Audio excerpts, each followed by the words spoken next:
All right. Looks like everything's working. There is a storm brewing outside. The thunder just hit so hard my window was shaking. So there may be some technical difficulties coming up once it finally decides to really get going. Just letting y'all know in advance so there's no this stuff.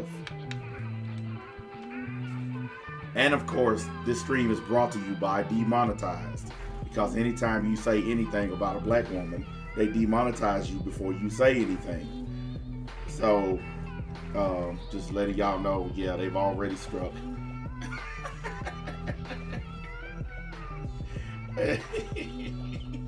Man, YouTube, they work fast. They like, hey, he at it again, guys. Get him. I ain't even said nothing yet. Ain't even discussed nothing yet. They already on me. I ain't mad at them though. I'm not mad at them at all. Oh, what's up, Austin? Not even remotely mad at them. I get it.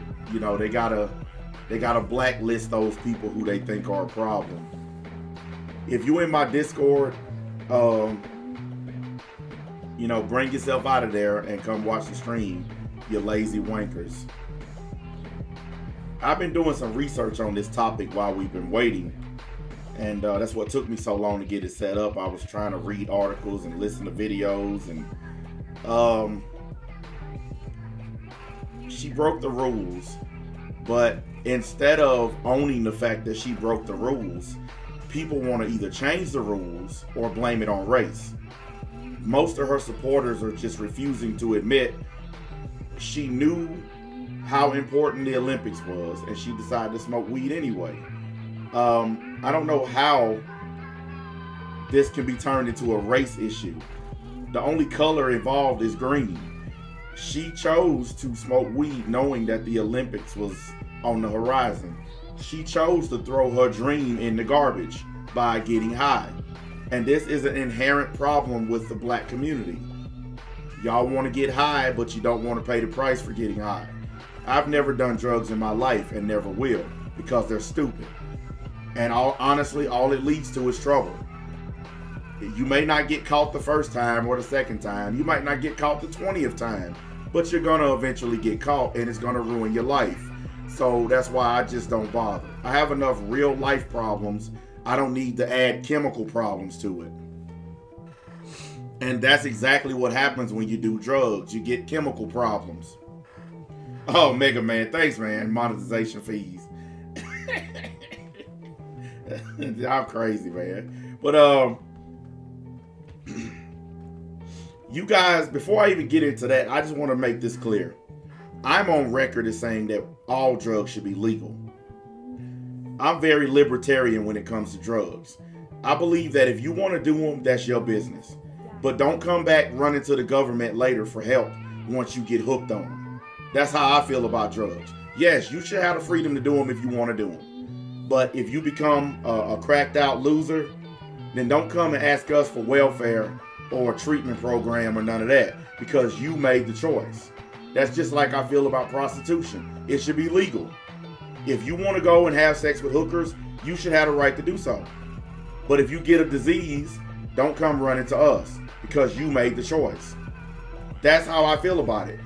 I'm very, very libertarian on these things, because I believe that adults should have the ability to choose if they want to do bad stuff or not, or if they want to do things that may not, be very intelligent. Basically, you have a right to be stupid if you want to be. There's no law to say we all have to be smart. We all have to follow this and this and this. No, I think grown people should have the right to be idiots. But I think there should be consequences for it. I don't think you should just be able to get to do stuff and then there are no consequences at the tail end of it. No, I think you should have to pay the price for dumb behavior. And I think that's what's happening here. Most of the people who rah-rahing for this woman, they want the Olympic Committee to change the rules specifically for this woman. Here's what they're leaving out. All the people who are claiming that this is a race issue, do you know who they would have to kick off the team in order to put her on? Black women. All the people that made the team in her place are black females who ran just as hard, tried to run just as fast. They wasn't as popular, they wasn't as famous, but they worked to get on the team just like her.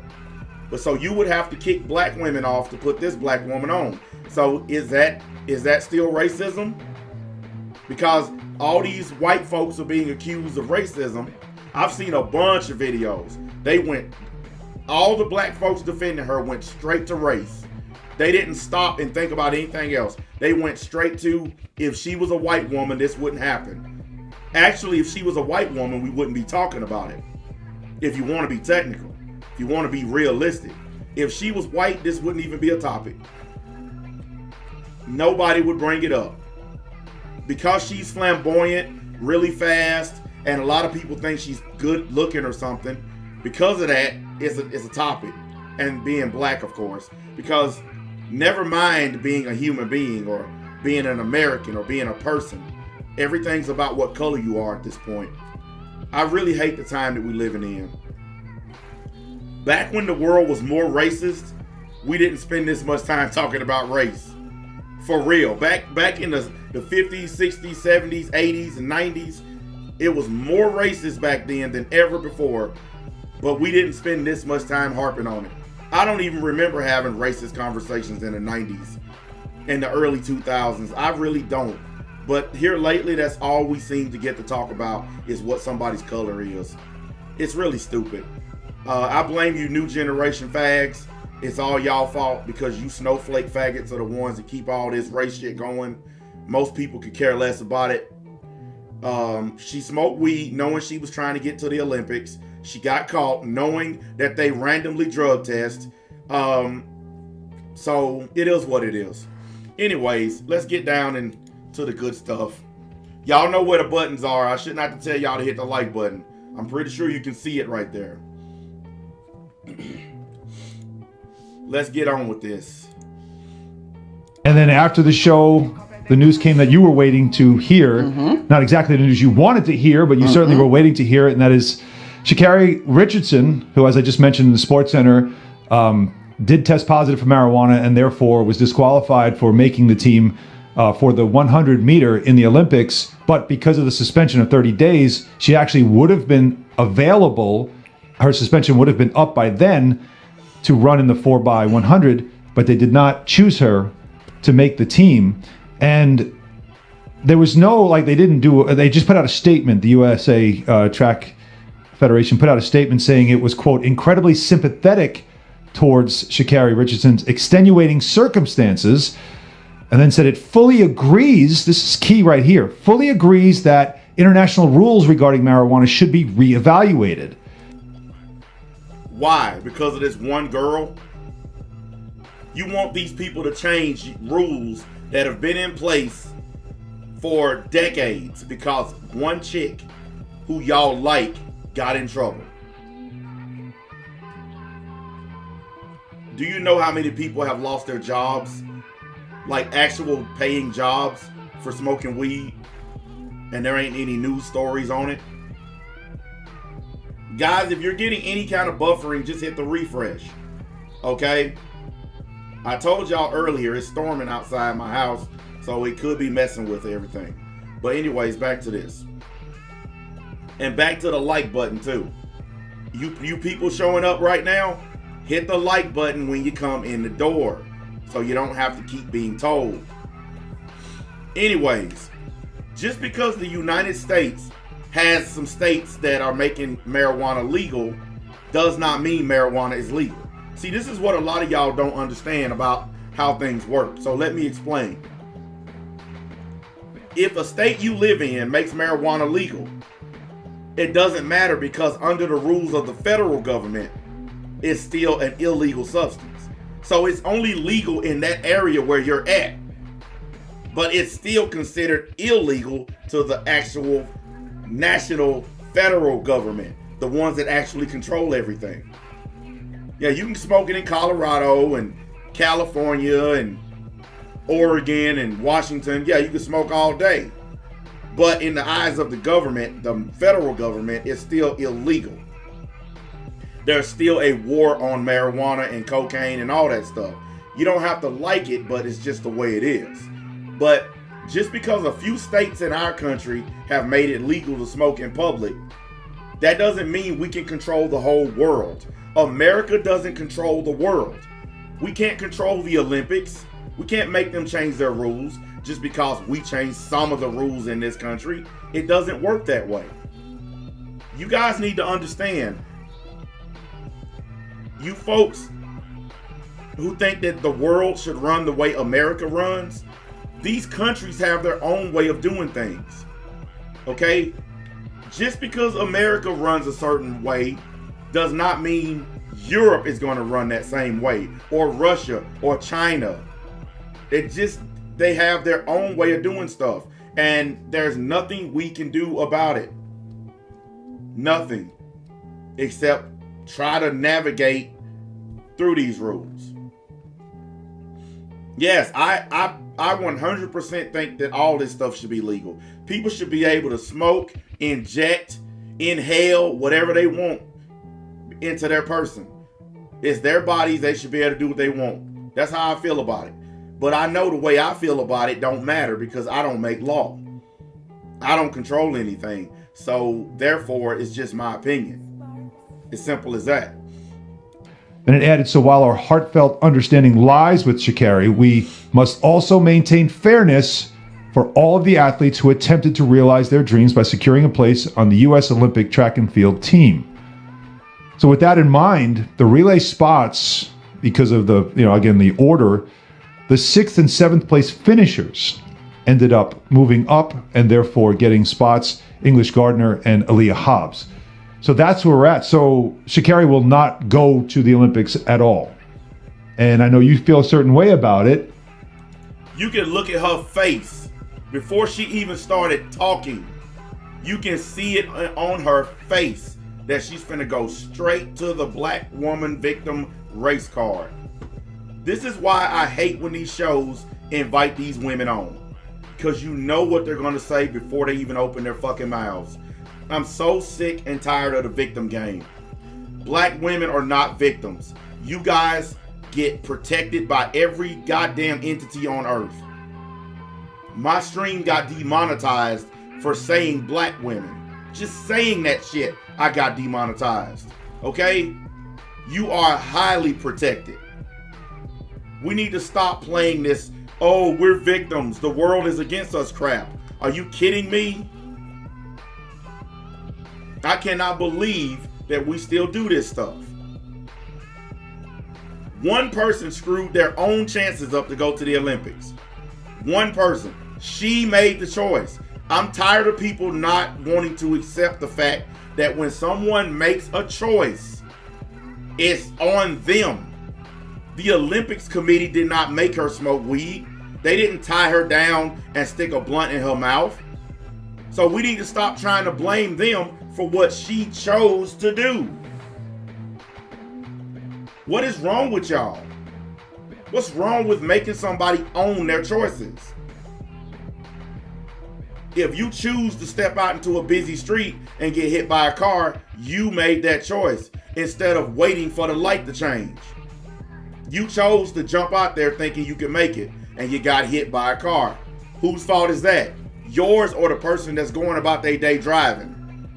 It's your fault because you should have waited for the light to change. Instead, you stepped out there thinking you were fast enough and you got hit.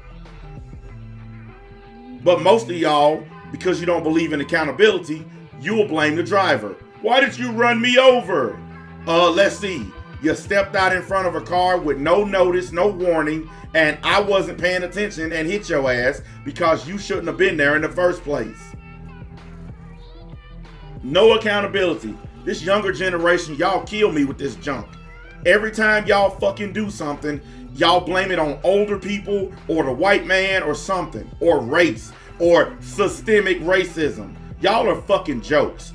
Y'all whole generation, y'all are a fucking joke. Y'all blame everything on fucking race, on something that has something to do with race. Y'all live in the least racist time in our history, and everything's a racial issue to y'all. Y'all are fucking faggots. Y'all ain't never had to face real racism. Somebody laughing at you, you call it racism. Motherfucker look at you the wrong way, it's racism. Y'all full of shit. I fucking hate y'all whole generation for real. I really do. Y'all suck, man. I just gotta keep it real. These newfangled whatever the fuck y'all are, millennials, punk bitches, I don't know what y'all are. But y'all fucking make me sick, man. Y'all cry about everything. What everybody's continuing to say, and as I mentioned yesterday, I thought she handled it perfectly. Agreed.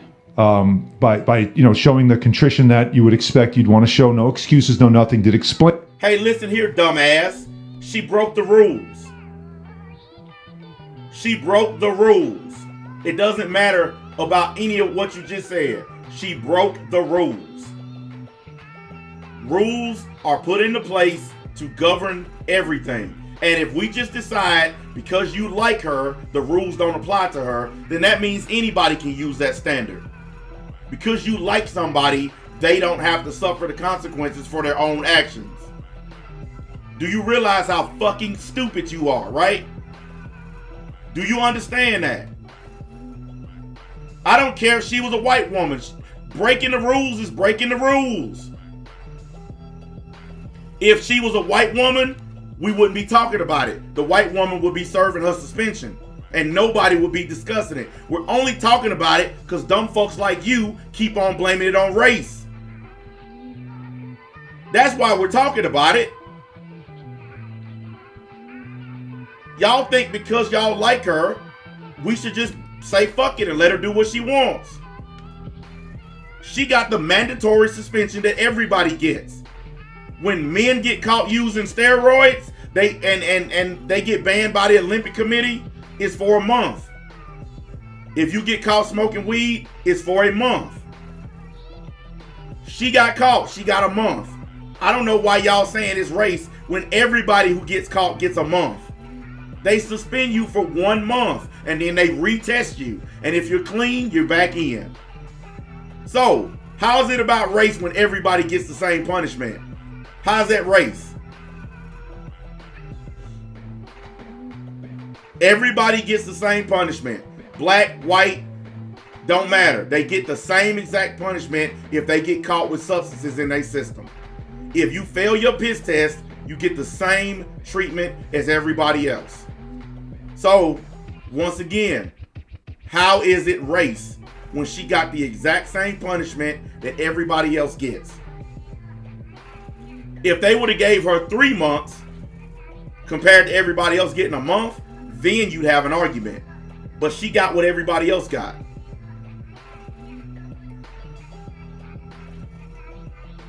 Well, you just made yourself look like a fucking idiot. Because what you just wrote shows that you're going off of base emotion, and that's it. And base emotional people are idiots. You're not using your brain. You're just going on pure emotion. That's why you're sitting in my chat talking shit. Just because you think a rule is stupid don't matter. It does not matter. The rule was put into a place for a reason. It don't need somebody like you to determine whether it's stupid or not. If you don't like rules, go to one of those countries where there are no rules and then do whatever you want. And other people can do whatever they want to you. Go right ahead. Listen, first things first. Fuck you, stupid bitch. You don't tell me what to talk about. I talk about what I want to talk about. Number 1. And number 2, fuck you, stupid bitch. You don't tell me what to talk about. And number 3, get that stupid bitch out of my chat. Goodbye. Because you don't tell me what the fuck to talk about. Who the fuck you think you are? And who the fuck you think you talking to? How about you talk about my motherfucking nuts? Talk about that. Fuck all you motherfuckers. This is my channel. This is my show. Fuck everybody. Before I ever do what anybody on here tell me, fuck the whole world. Every last one of y'all can slit your goddamn wrist before I do what any of y'all say. Better believe that shit. So if you don't like what I'm talking about, go jump off a goddamn bridge, you piece of fucking garbage. Because the world don't need you anyway. Your mama should have got on her knees and swallowed you instead of bringing you onto this earth. Because now it's a much worse place with stupid piece of shit motherfuckers like you on it. And I told you some bitches don't fuck with me. Because I don't care about a single person on this website. At all. So don't come at me with that fuck shit. Because I don't care. Fuck you and this weed smoking bitch. She shouldn't have done it. Since you want some real, let's get real. She shouldn't have done the shit.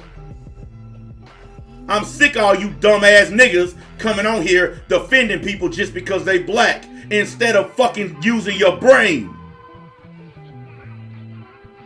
We need a brand new COVID virus that only gets rid of niggas. Then we won't have to argue about this kind of stuff. Everybody's sick of niggas. I want y'all to understand this.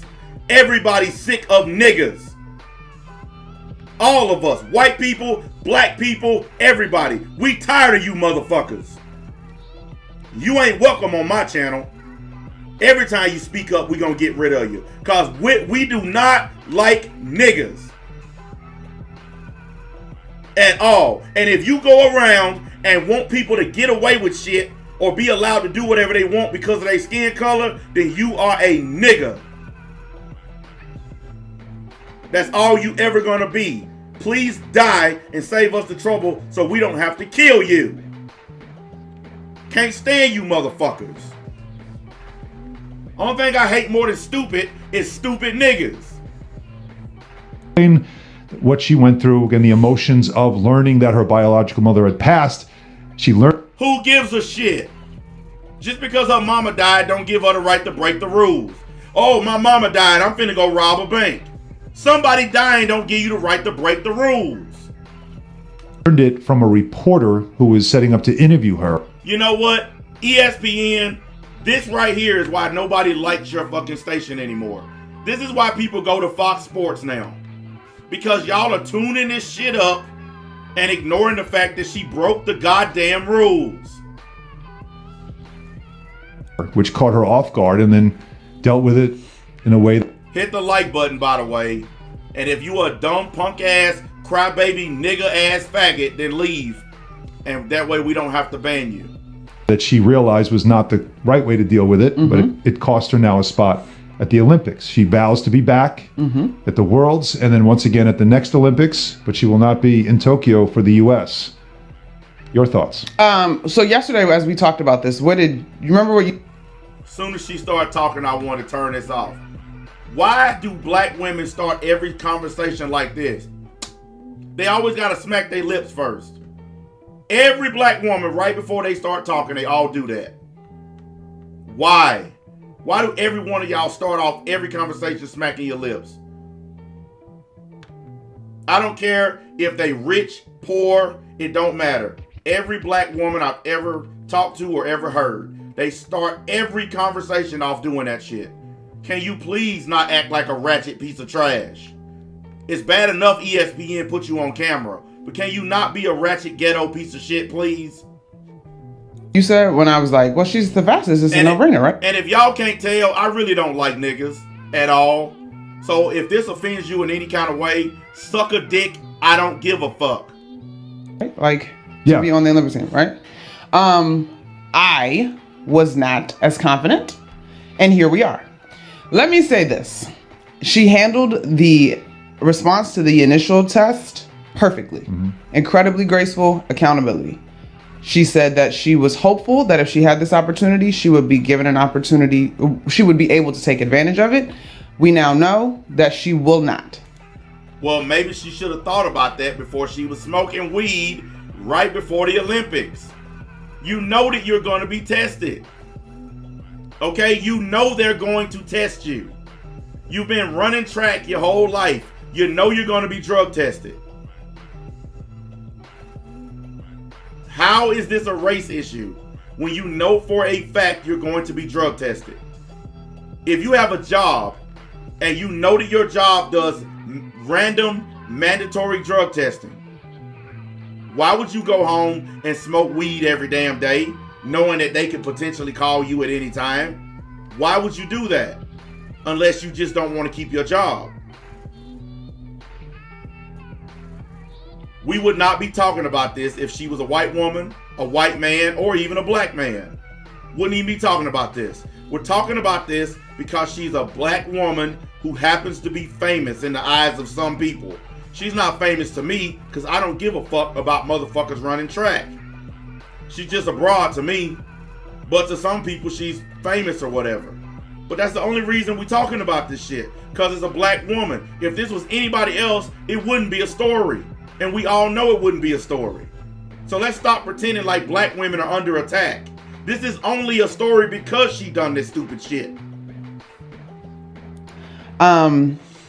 Yes, rules are rules. I appreciate the fact that the committee acknowledges that the IOC standards when it comes to marijuana need to be reviewed. I cannot help but wonder if this plays out differently if she's different. And like I told y'all, the race card. Don't leave home without it. I don't know how ESPN can stay in business bringing this kind of dumbassery on they fucking airwaves.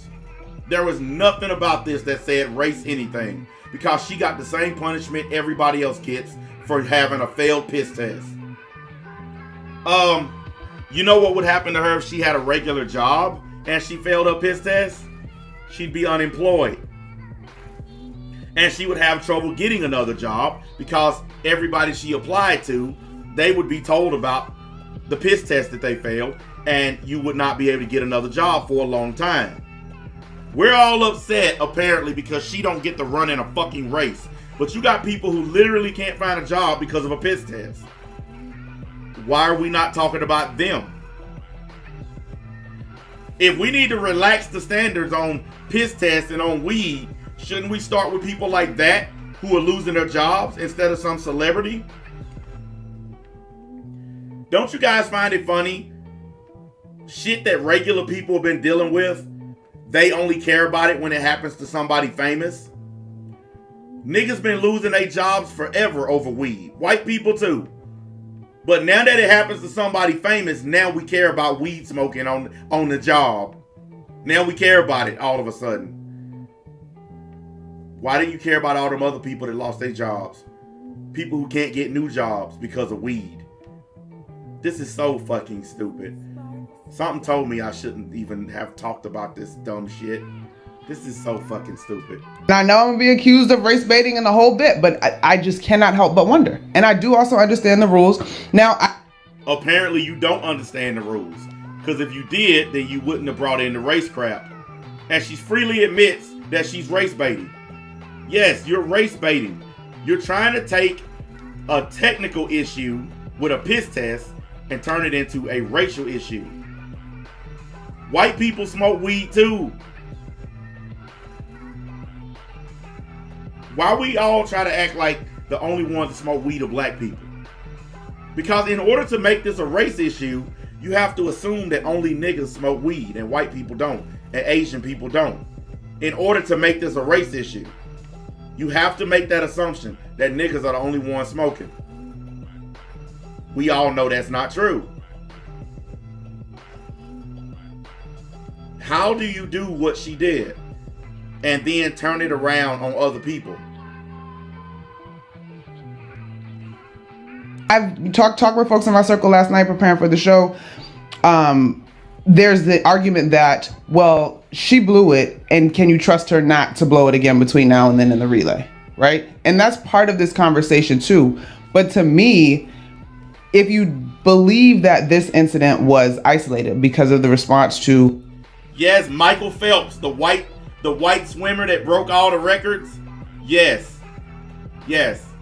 His career basically was ended because he failed piss test. Yeah. He got the same punishment, by the way. His first time, he got a month. And it's Michael Phelps, a rich, famous white dude who broke all kinds of Olympic records. He got caught doing dope, and his ass got a month. They still suspended him though, Virgil. Even though it was after the Olympics, they still suspended him. It does not matter. They suspend everybody. They don't just suspend black women. That's the narrative they're trying to set up. That she only got suspended because she's a black woman. And that's not true. They suspend everybody who gets caught. They don't care how famous you are. They don't care how many records you broke. They don't care. If you get caught smoking weed or doing steroids or anything like that, you get suspended just like everybody else. I don't know why we're trying to act like, oh, they're just focusing on black women. It's not fair. Get out of here with that. Get out of here with that. It's not true. Very unfortunate circumstances, then she's the fastest out there. Now, I'd have to call up. Oh, that's right. Because she's the fastest, we got to break the rules. Look, some things require integrity. You cannot send somebody who's been busted for dope to the Olympics because that opens the floodgates. Okay, it opens the floodgates. What if somebody from Russia gets busted doing steroids? And all they got to do is say, well, the Americans let a druggie in, why can't we? And then China can say it. Everybody can start doing it then. That's why the rules have to be concrete. You can't make exceptions, because as soon as you make an exception, other people will exploit that exception. And then you know what happened? America will start crying and complaining that Russia and China and Japan broke the rules. And the only way they can break the rules is if we allow this exception for an American. I don't care how fast she is. I don't care how many people like her. You can't make an exception for her because it'll open the floodgates to bigger problems. It's that simple. My track friends and say, you know, her availability to practice and the handoff, because we've seen the women's 4x1 relay team have some.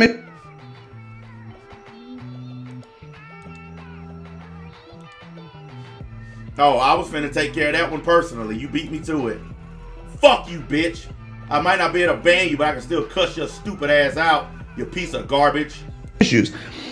I just wanted this to be the opportunity for her to be given some grace, and that was not the case. Why should they give her anything?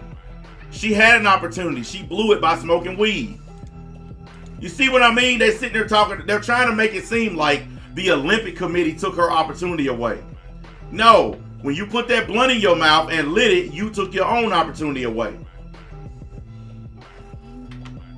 That's like somebody buying a gun, putting a bullet in there and playing Russian roulette with it. And after they kill themselves, you go back to the place where they bought the gun and say, you're under arrest. For what? For murder. That person you sold a gun to killed themselves. And you'll be like, wait a second. They bought a gun from me and murdered themselves, but I'm finna go to prison for it? No, they did it to themselves. Well, that's pretty much what we got here. She smoked weed, ruined her own opportunity, but now everybody else needs to change all of their rules to accommodate this one person who fucked up their own opportunity. She messed it up herself. When men fuck shit up, don't nobody come on and say we should be given second chances. I tell you a great example. Josh Gordon, wide receiver, NFL. Look how many times he done been suspended for drugs. He just now filed for reinstatement again. He's been suspended like 5 times from the NFL. And each time it's been for a year. If you get caught doing drugs in the NFL, you get a year suspension. No questions asked. It don't matter if you're a superstar or not. If you doing cocaine, weed, all that stuff, year suspension. Josh Gordon's been suspended 5 or 6 times. His whole career has basically been on the suspended list. I ain't see a single person come out and say the NFL should show him some grace. And even though he's been busted smoking drugs and doing all this stuff, he should be allowed to play football. I ain't seen nobody do that shit yet. Everybody who talk about him say, get off the weed. Everybody who talk about him, get off the weed. Josh Gordon's problem ain't just drugs though. He can't stay away from his thug friends that he grew up with. Which is another problem in the black community. These people get rich and famous and they still keep hanging around the fucking thugs and losers that they need to stay away from. What I tell y'all guys, it ain't about class, it's about race. I mean, it ain't about race, it's about class. My bad. It's about class. If you make it to the NFL and you get, let's say, a $50 million contract, why are you still hanging around your broke ass friends making $9 an hour at the dollar store? They're not your friends anymore. They're just people who are going to ask you for money. Once you elevate to a certain level, you got to leave people behind. And I know it ain't right, and I know you don't like it, but it's the way things have to be. If you hit the lottery, everybody you don't know them anymore. The lottery turns into the jack squattery because you ain't getting jack squat from me. That's what the lottery is. If I hit the lottery, fuck everybody that I know. I don't know you anymore. Man, I thought we were friends. Yeah, we were until my class went up. And now we can't speak anymore. Because people like that will only drag you down and beg you for shit. Josh Gordon got all that money in the NFL, kept going back to the hood, smoking weed with his homeboys. That shit will do nothing but get you in trouble.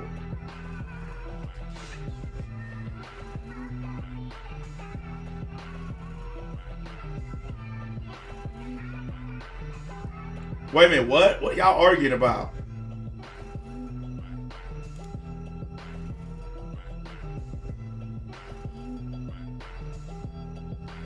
What are y'all arguing about? Oh, okay, I see it now. Oh, I'm staying out of that one. Hit the like button, y'all. It's almost 200 niggas in here. Slap the like. Come on, keep them coming. Yeah, I mean, there is that part of me that, again, I always look at it from the business perspective, right? So the business perspective is you're going to have your reasoning, and a lot of the times you can't make your true reason public. Right. So you have to come up with, a statement, as we always tend to do, and we just try to keep it as simple and clean as possible so no one's upset, and we don't say anything that... I don't know how she moved that fast with all that fake shit on her head. You think that shit would slow her down and, screw up her wind resistance, but here's what it is. Might offend somebody, but I think the reality is what you said. The reality probably is, even like she was suspended, she would come off the suspension. Oh yeah, we'd love to have her on the 4x. We'd love to have her, but we can't guarantee that her system will be clear. What if she tests positive again? Yeah, and now we're down a runner. We can't take that risk, and you can't blame them for that. They have that right to make that decision. People are trying to criticize them for leaving her off the team. But what if she gets busted again? What if she gets caught smoking weed again while she's on the team? That's why they don't want to risk it. I don't blame them. That makes sense to me. We can't do that to the rest of the team. So it's easier for us, may not be the right thing, but easier for us to say, we can't guarantee she'll be available, so let's do this. But I will also say, on another side of things, in professional sports... I've been asking that same question since I started the stream. Why is this an issue? Because if she was a man or a white woman, nobody would care. Nobody would give a fuck. A lot of times, a superstar, the team will go to bat for them. A lot of times... That part. A team will say, this isn't right. We know her. We've known her for years. This is not who she is, and we are going to defend her. We're gonna make it. So they're trying. Wait a minute. She is a superstar. She's the fastest damn woman on the team. So she's a superstar. If that were true what they are saying, then why ain't they defending her? If they defend superstars, then shouldn't they be defending her? Case for it. We're going to appeal this, whatever it is, because she should be there with us in Tokyo. That's how important she is to us. They did not do that. That part, Han. And so to me, that's the grace of this conversation. They will never tell us why. We will never know why. I'm only left to deduce why as I look at some of the other stories surrounding the Olympics, particularly involving black women. When you look at the runners out of Africa who were deemed to have too much testosterone or in their system and ineligible to run. When you look at the issue with the swim caps that are designed for women with natural hair, black natural hair, being ruled out. Well, there's not. Wait a second. I heard about this. The swim caps thing for black women with natural hair. Look at that picture. None of them have natural hair. So why is that an issue? All of them are wearing weave. So why is that an issue? Every single one of them have on weave. I don't see any natural hair there. And most of the women in the swim competition all wear weave. Look, I want to say this as delicately as I can. Black women, y'all need to stop talking about real hair and advocating for natural hair because none of you wear your natural hair. Okay? Every now and then you see a black woman with natural hair, like an afro or something. But most of y'all are wearing that shit. So y'all need to just shut up about natural hair because y'all don't care about it. Because if y'all actually cared about natural hair, y'all would stop wearing weave. The weave industry would go out of business if y'all actually cared about natural hair. So y'all need to stop trying to play that game like y'all actually give a shit about natural hair. Just stop, because no one believes you. All right, we got 200 folks in the building. I'm finna take my break while I wait on my like button to go up. Break time. Hit the like button.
This is a culmination of events that feel, to me personally, as a black woman, as an attack on our womanhood. Now, granted, Sha'Carri broke the rule. That does not change. But when it comes to, as you said, going to bat or finding an abundance of grace, that is not given in this situation. And that just makes me a little bit sad. Now, Gabby Thomas, a terrific sprinter, pointed out on Twitter last night that she's, it bothers her to see this idea, particularly on Twitter, that black folks are not going to support the Olympics. I had some friends joking, oh, what country am I going to root for? Because I'm not rooting for the U.S. because Sha'Carri won't be there. That's really ignorant, by the way. Because one person that you like is not there, you're not going to root for your country? Then, whatever. This is just dumbass idiocy at its best. Gabby Thomas and the rest of the runners and athletes that are going to be competing have worked very hard to get to this moment. I'm going to tune in.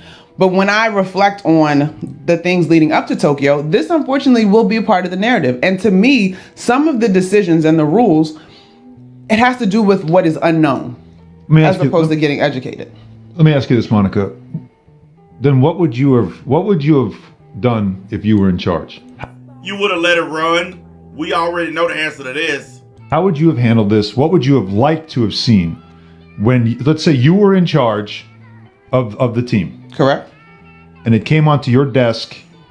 She tested positive for what is in the IOC. Now, this is the Olympics. Mm-hmm. This is international. Yep. This is a banned substance. This is not a U.S. decision. This is a international. You were Exactly. Like I told y'all earlier, this is not up to the United States. This is an international decision. All of the countries involved all voted, and this was a banned substance.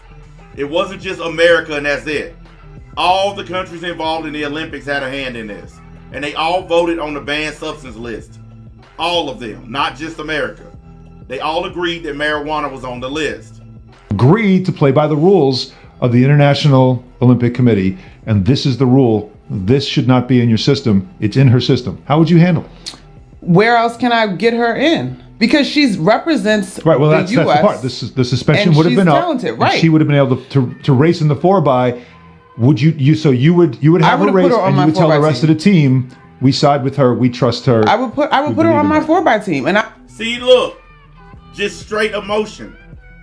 Straight emotion. No logic whatsoever. She comes off a suspension, you put her right back on the team. No. The consequences that she's paying of not being in the Olympics, that's the price she has to pay for smoking weed. She shouldn't have done it so close to the Olympics, or she should have waited till the Olympics was over. After you won all your gold medals, then you could have smoked all you wanted. You did it right before the Olympics. And I tell you, I think this has some hubris attached to it. I think this has some ego attached to it. I think she believes that she was big enough and famous enough to where she would get away with it. That's what I think is happening here. I think she believed, because I'm super famous, I'll get away with this. And when that didn't happen, then she said, oh, my mom just died. I would live with the consequences. I do not buy that she's going to have this issue again, personally. I just don't see it. Okay, that shows you how stupid you are. Because if she got caught smoking weed, that means she's a weed smoker. Which means there's a great chance she's going to do this again. This is not her first time smoking a blunt. This girl is from the ghetto. She ratchet. You can tell this chick done smoked weed before. So you think this is the only time she's ever smoked weed and it's never going to happen again?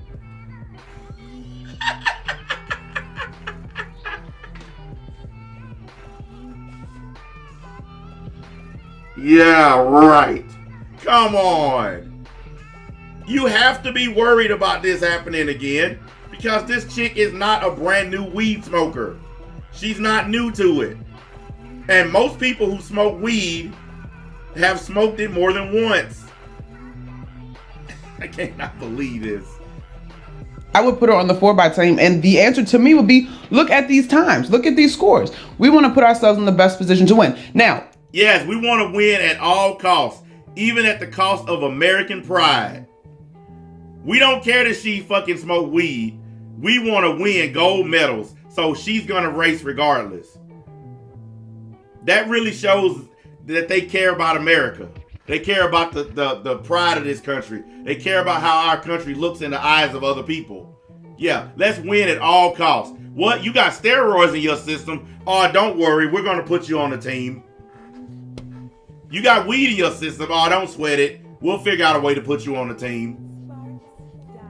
if she has a history of fumbling handoffs or something, I don't know that. Assuming that she is capable to run the 4x and is well skilled in this event as well, I'm putting her on my team, hon. I'm sorry. I mean, the fastest should be in the anchor, right? Shouldn't the fastest be the anchor? Sports, can't debate that. Like, I'm putting her on my 4x team. That's where I am, and I get it. Then the question becomes, well, are you gonna make exceptions consistently down the road? No, that would not be it. But okay, she just answered my question. You remember when I said if you open the door to this, then it's gonna keep happening. If you make this exception, you're gonna have to keep making more exceptions. Look at what she just said. She just said she would not make exceptions for other people if this happened. And then guess what you have? That's called being a hypocrite, and it's called being biased. That means you have a bias towards this person. Because she just admitted it. She would not make this exception for other people. So her word can't be trusted. She has officially made it to where anything she say don't matter. She just said it. No, I wouldn't. Everything she says from here on out don't mean shit. Your word means nothing now. You can't make exceptions for one person. When you open that door, everyone's going to exploit that thing. Everyone's going to want their exception. Simple as that.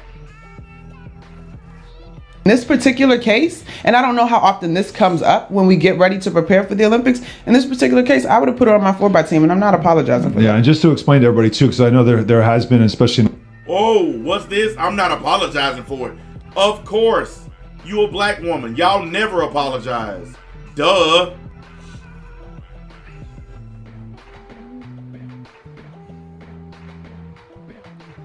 Excuse me, who's dogging her for it? All we said is she shouldn't be allowed in the Olympics. How is that dogging her? Are you one of them simp ass dudes that think she look good?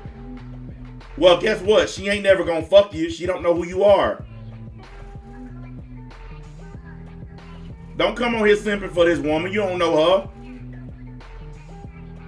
Every time y'all niggas see a black woman in the thumbnail, y'all niggas dicks get hard. You don't know that broad. She don't know you. Quit coming on here, Captain Kirk, in the Starship Enterprise. Coming on trying to defend this broad. You niggas on here kill me defending bitches y'all don't know. You ain't never gonna fuck that girl, nigga. Get over it. Damn, I ain't never seen this many Captain Kirks in my life. Kirk ass niggas.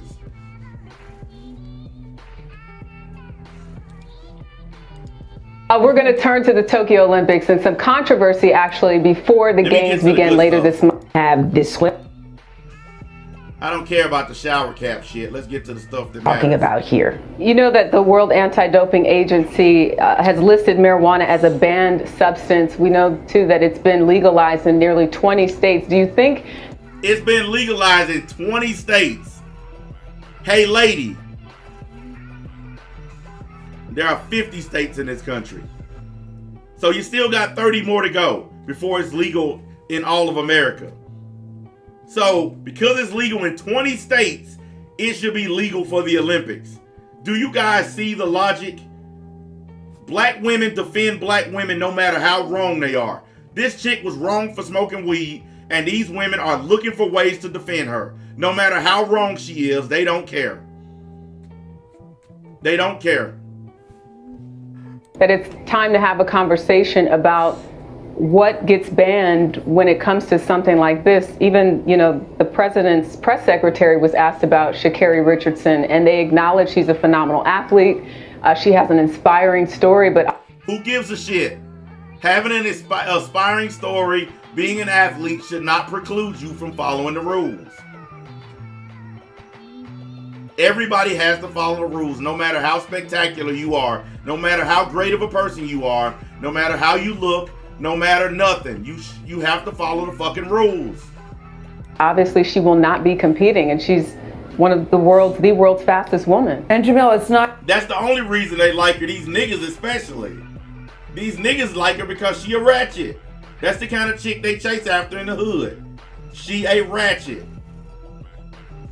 That's exactly why these niggas in love with her. The long ass fingernails, the fake eyelashes, the fake hair, the ratchet attitude. Yes, that's why these niggas dicks hard. They in love with a ratchet. I'm in love with a stripper. As you know, a performance enhancing drug either. No, unless you have a bag of Doritos at the finish line. Like, I don't know what it is. But what I would say is that you have to look at why is this rule in place, and it seems to be more of a perception issue than actually going with what is the science. I mean, the fact is, in 40 countries, there is some form of legalized marijuana. We know where the attitudes are moving in the state. 40 countries. Do you know how many countries are on this planet? Really? You gonna use that one? And so these people want weed legalized because somebody they like got busted. They don't care about all those other people who lost their jobs because of weed. They only care about this one chick. This is so selfish on their part. They ain't even talking about legalizing it for everybody so other people can not suffer consequences. They just don't want this one chick to suffer for something that she did. like the professional leagues in America. If you walk up and punch somebody in the face, do you think it's wrong for the police to handcuff you for assault and take you to jail? Or do you think they should show mercy and let you go home? If you steal a car, should the police just let you get out of the car and walk home? Or should you be arrested for stealing that car? Or should they show you mercy? Maybe they should drive you home. Why is it that when we find a person that we like, we feel like that person should not follow the rules like everybody else? Being popular does not preclude you from following the rules. Why do we believe that famous motherfuckers should not have to follow the rules. You people really do not want to open that kind of door, trust me. You don't want to open the exception rule door. It's a bad thing. The NFL, the NBA, Major League Baseball, there's a reason they've all relaxed their standards. It has been used as pain management and talking about marijuana. They relax their standards, but you still get suspended for it. The NFL relaxed their standards on weed, but you still get suspended for it. The NBA relaxed their standards on weed, but you still get suspended for it. Major League Baseball relaxed their standards on weed, but you still get suspended for it. Yeah, they might have relaxed the standards, but you still pay the price for it. We're not saying take her away from sprinting for the rest of her life. We're saying she should pay for what she did. Her payment for smoking weed is that she misses the Olympics. See you next time. What's so hard about that? What's so bad about it? Because y'all want to see her run, y'all out there fighting it. She even said out of her own mouth she accepts the consequences. They interviewed her the other day. She said, I accept it. I made a mistake. I accept the consequences. So if the person that did it accepts the consequences, why do we have assholes here like Jemele Hill running around whining? Now I know why ESPN fired this bitch. It is used in terms of coping mentally, and there are many athletes that came forward after what happened with Sha'Carri Richardson to say that it helps them with their anxiety. And I think Look, whatever excuse you need to use weed is stupid. Because here's the only excuse you need to smoke weed. I want to smoke weed. That's it. That's all you need to say. Pain management, it helps my mental health, blah, blah, blah. Just say I want to smoke weed and get it over with, please. Can we just do that? Because most people that I know who just want to smoke weed, they don't make any fucking excuses. They just fucking smoke the shit. Tired of hearing excuses. If you want to get high, go get high. Jeez. Would much rather this alternative than, I don't know. Yeah, weed helps with these nuts. Weed helps with my dog. It helps with my cat. It helps me paint my house. Weed helps me go to outer space. Fuck all these excuses. If you want to get high, just get high. Alcohol or any other sort of form of any other dangerous substance. I mean, considering all this young lady has been through, we need to be happy the only thing she did was smoke weed.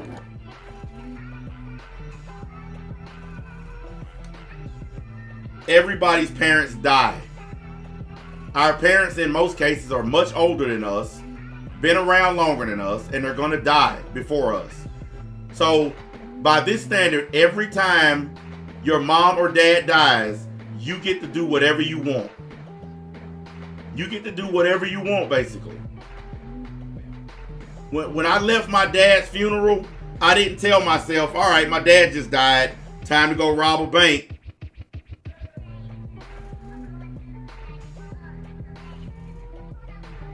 You don't get to do whatever you want just because somebody in your family died. Even if it's your mom or dad, you don't get to do whatever you like. Okay? That is not a free pass to do anything. Yes, it sucks when your relatives die, especially mom and dad. Like, mom and dad are like 1 and 2 at the top of the list of people you don't want to go to their funerals. But you have to. It's just the way it is. People die. And you can't just do anything you want to do because your mom or dad dies. That's the excuse they keep using. Her mom died, so she smoked weed, knowing she wasn't supposed to. Sorry, but that ain't gonna cut it with me. Yeah, just because it's a rule doesn't mean it's right, and maybe we all need to look. Just because it's a rule doesn't mean it's right. Do you see this ugly black crow who just got on here and said that? If it wasn't for the makeup she wearing, I would literally turn to stone right now. And she gets on here and say, just because it's a rule, don't mean it's right.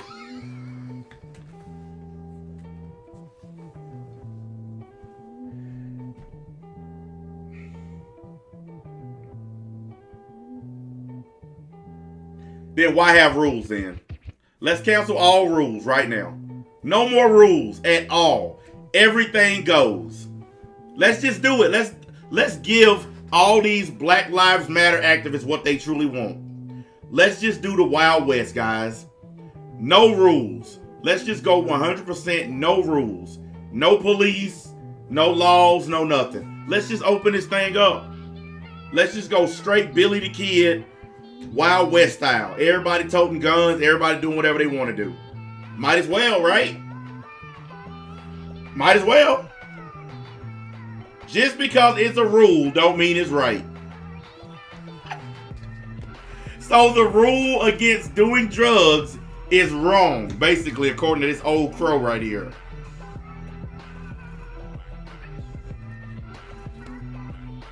Everybody considers drugs a universally bad idea. Okay? Even people who smoke weed and all this other stuff, they'll even tell you it's a bad idea. But they still like it anyway. It's an indulgence. It's something they like to do. I've been around lots of dudes that smoke, and they tell me all the time, man, you don't smoke, don't never start. One of my homeboys tell me that shit all the time while he's smoking. Yeah, man, I know you don't mess with this shit, dog. Don't start, man, it's fucked up. That's the kind of shit I hear when I hang around his ass. You sitting there getting blowed up telling me not to do it. So everybody, even the smokers, know it's a bad idea. But, you know, just because it's a rule don't mean it's right. Look at the rules, because many of them seem to be very outdated and seem to be hurting black women in particular. Oh, here we go. Yeah, I mean, I think when we assess generally what has been our drug policy in this country, we know who it disproportionately affects. I was thinking about that swim cap rule. All right, these two women finna start talking about swimming caps. Ain't neither one of them wearing their natural hair. Can we stop with this, please? Both of you are wearing weave. It doesn't matter how much you paid for it. It's not your hair. You bought that shit. I wasn't even aware of that. Yeah. Can we talk about the fallout that's going on over at ESPN right now, a year after the audio surfaced of Rachel Nichols talking about Maria Taylor? Can you briefly tell us what that's about and your thoughts? Yes, it's about Rachel Nichols telling the truth that they took a less experienced black woman and gave her a promotion ahead of a more experienced white woman. That's exactly what it was. Rachel Nichols was in line for that promotion. They gave it to Maria Hill, an inexperienced black woman, because of diversity. Now, Rachel Nichols was right to be mad because it was literally in her contract that she was going to get that job. ESPN violated her contract in order to give that shit to a black woman because of diversity. So she had a right to be fucking mad. Thoughts on it? You worked at ESPN. You know the shop very well. Yeah, I worked there for 12 years. I know both of these women. And they're both very good. We should say they're both very good at what they do. Yeah.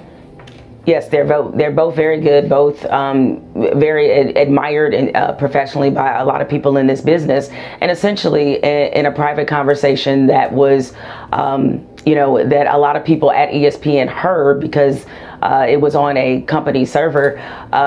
Rachel said some very disparaging things about, Maria and. Actually, that's not what she said.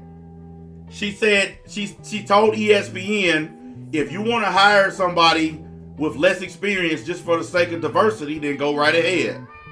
She never actually said Maria Hill's name.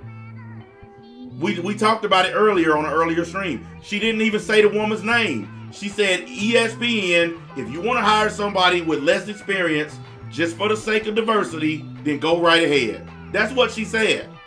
That's what's gotten her in all this trouble, because she was honest.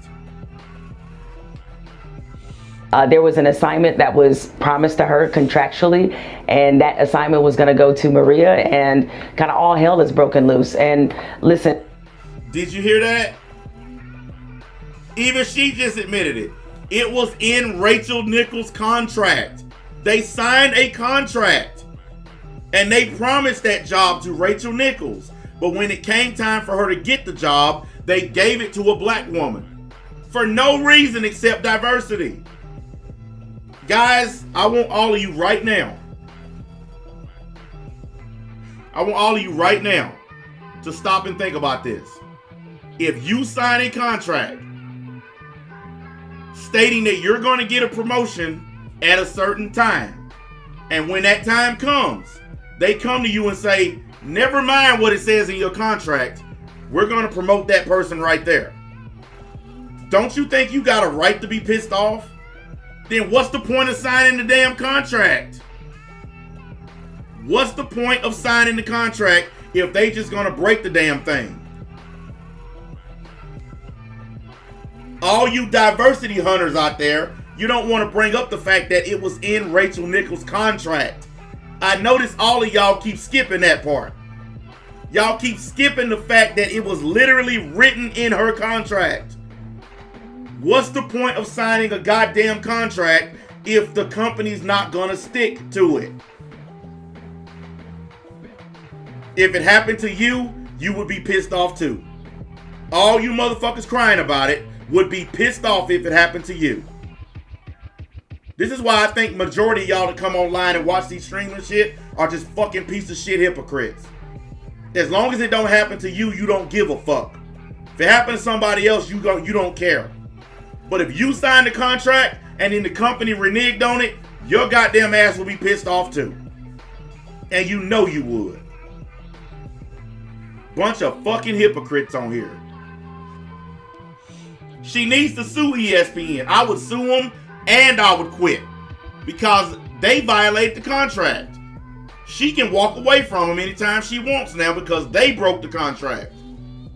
Gail, you've been in TV for a long time. We know that what happens behind the scenes, it's a very competitive business. Sometimes it does not bring out the best in people. Mm-hmm. And I think here what needs to be addressed is culturally how these things happen. Like what is allowed to persist in certain... No, what needs to be addressed is ESPN. ESPN is doing a lot of diversity hiring. Haven't you guys been paying attention to ESPN lately? They're hiring ex-basketball players, ex-football players, motherfuckers that don't even know how to talk in front of a camera. They just putting them in front of a camera because of their skin color. That's why more and more people have started watching alternative sports channels like FS1 because they see what's going on in ESPN. Ever since Disney took over, it's been shit. Workplaces, and I think I'm disappointed in the fact that, you know, Maria has this very high profile job. It's great to see a black woman have a job like that. It just does not seem like the company support was there. The fact that they would promise this assignment to Rachel Nichols, I mean, this is Maria's job. Like, why would you even do that to me? That is not true. Diversity hiring is not a contract they have to abide by. They do not have a quota or a contract that states you have to hire a certain amount of black people. That is not true at all. It's a choice. Companies have the right to hire who they want. Every company has the right to hire who they want to hire. The government, the local or federal government, do not have the right to force you to hire somebody because of their skin color. That is against the law. You cannot force a company to hire somebody because they're black. Completely violates the law. You cannot do it. So you, sir, don't know what you're talking about. You absolutely don't know what you're talking about. You spitting out some snowflake shit. That is not even remotely true what you just said. So I'm going to tell you this because I love telling people this. Stop fucking lying. Affirmative action does not force you to hire people. See, once again, you dumbass motherfuckers don't even know what you're talking about. Affirmative action does not force you to give somebody a job. Affirmative action, all that does is offer the opportunity to people of color, but it don't force the company to hire them. Do you know how many motherfuckers done went on a job interview because of affirmative action, but they still didn't get the job? Holy shit, how dumb are y'all? Begin with, because the person who hosts... The NFL has this thing called the Rooney Rule. Okay? And I know because I'm a Pittsburgh Steelers fan. The rule is named after the late owner of the Pittsburgh Steelers, Dan Rooney. The Rooney Rule states that every single NFL team has to interview a minority candidate, whether it be a black or Hispanic person. Every team has to. You have to interview a black person, Hispanic, or Asian person. You have to. It's the rule of the NFL. But you don't have to hire them. They can't force a team to hire them. They can set the rules up to say you got to give them an interview, but you do not have to give them a job. You want to know how Mike Tomlin became the coach of the Pittsburgh Steelers? As a Steelers fan, I'll tell you. The Steelers were going to give the job to Ken Whisenhunt, who was Bill Cowher's offensive coordinator when Bill Cowher retired. Bill Cowher said, hey, Ken is ready to do the job. So they were just going to give the job to him. But because of the Rooney Rule, they had to give Mike Tomlin an interview. Mike Tomlin came in, blew the socks off the place. They loved him. And now he's one of the longest tenured coaches in the league. He's been a Steelers coach for 16 years now. But if it wasn't for the Rooney Rule, it never would have happened. He never would have got the opportunity to get the interview. But they still didn't have to hire him. The interview was his chance to make an impression, and he took advantage of it, and it worked out in his favor. Because the Steelers already had a guy ready for the job. That's how affirmative action works. It opens the door, but you have to do the rest. I've been on a lot of job interviews in my life where I only got the job interview because of affirmative action. They interviewed me because they had to. But they didn't have to hire me. That was on me to prove that I deserved to be hired. So you people need to go back to school. I know a lot of y'all on here, you obviously have low levels of education, which I think is funny considering that most of y'all go to college, because that's y'all generation. Y'all are the college-loving motherfuckers. Like every damn person on here just about in their 20s, I'm in school. I'm in college. I never seen such a group of college-educated dumbass motherfuckers before. Because y'all don't know what basic shit means. I mean, really, it's really simple shit that y'all just don't know. Because y'all spend too much time right here on this fucking thing. This is why y'all stupid as hell. Because y'all spend your life in cyberspace and social fucking media. You don't know anything. When the last time one of y'all been to a fucking library and actually picked up a book, you dumb bastards? NBA Countdown usually does the finals. So to me, that's some kind of indication that the support for Maria hasn't been there from the beginning, and that's a problem. Yeah, I took the comments more disparaging against ESPN than I did to Maria. Because they were disparaging ESPN. I heard the whole thing and I saw the damn thing. Maria Hill got the job because of diversity. But Rachel Nichols was going after ESPN for giving her the job. That she wasn't going after Maria Hill for accepting the job. She went after ESPN because it was in her contract that she was supposed to get that job.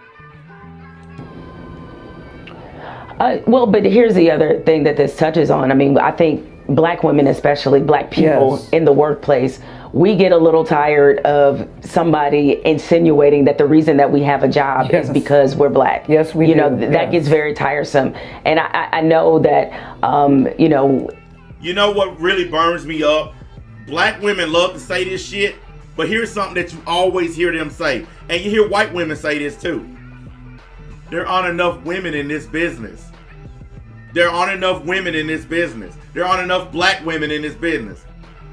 They cry about it all the time, thinking that a place should be more diversified, a place should have more women. And then when they get the job, they complain about how they got it, even though it's their own fault. You got the job because you used your vagina. How about this? Let's do this. Let's do this. Because I'm really sick and tired of this stupid fucking shit. If you ask me, it's dumb. So here, let's do this. All you women who want to work in the corporate world. You want the big corporate office. You want to tell men what to do. Whatever the fuck it is. Here's what you do.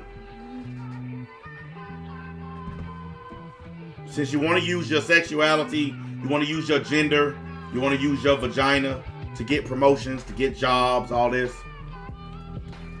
fine, we'll hire you. We'll give you that big contract that you want. We'll bring you in and we'll give you whatever you ask for. We'll put it all in writing. As the boss, I want my dick sucked every day. If you want an $8 million contract, I want a blowjob every day in my office at 12 o'clock. No, scratch that. I want a blowjob Monday, Wednesday, and Friday. I want to fuck you in the ass on Tuesday and Thursday. And that's going to be in your contract. Since you want to use your goddamn pussy and all this shit to get a job, then we're going to use them in this contract. Fuck it. Like, this the way, this capitalism, motherfucker.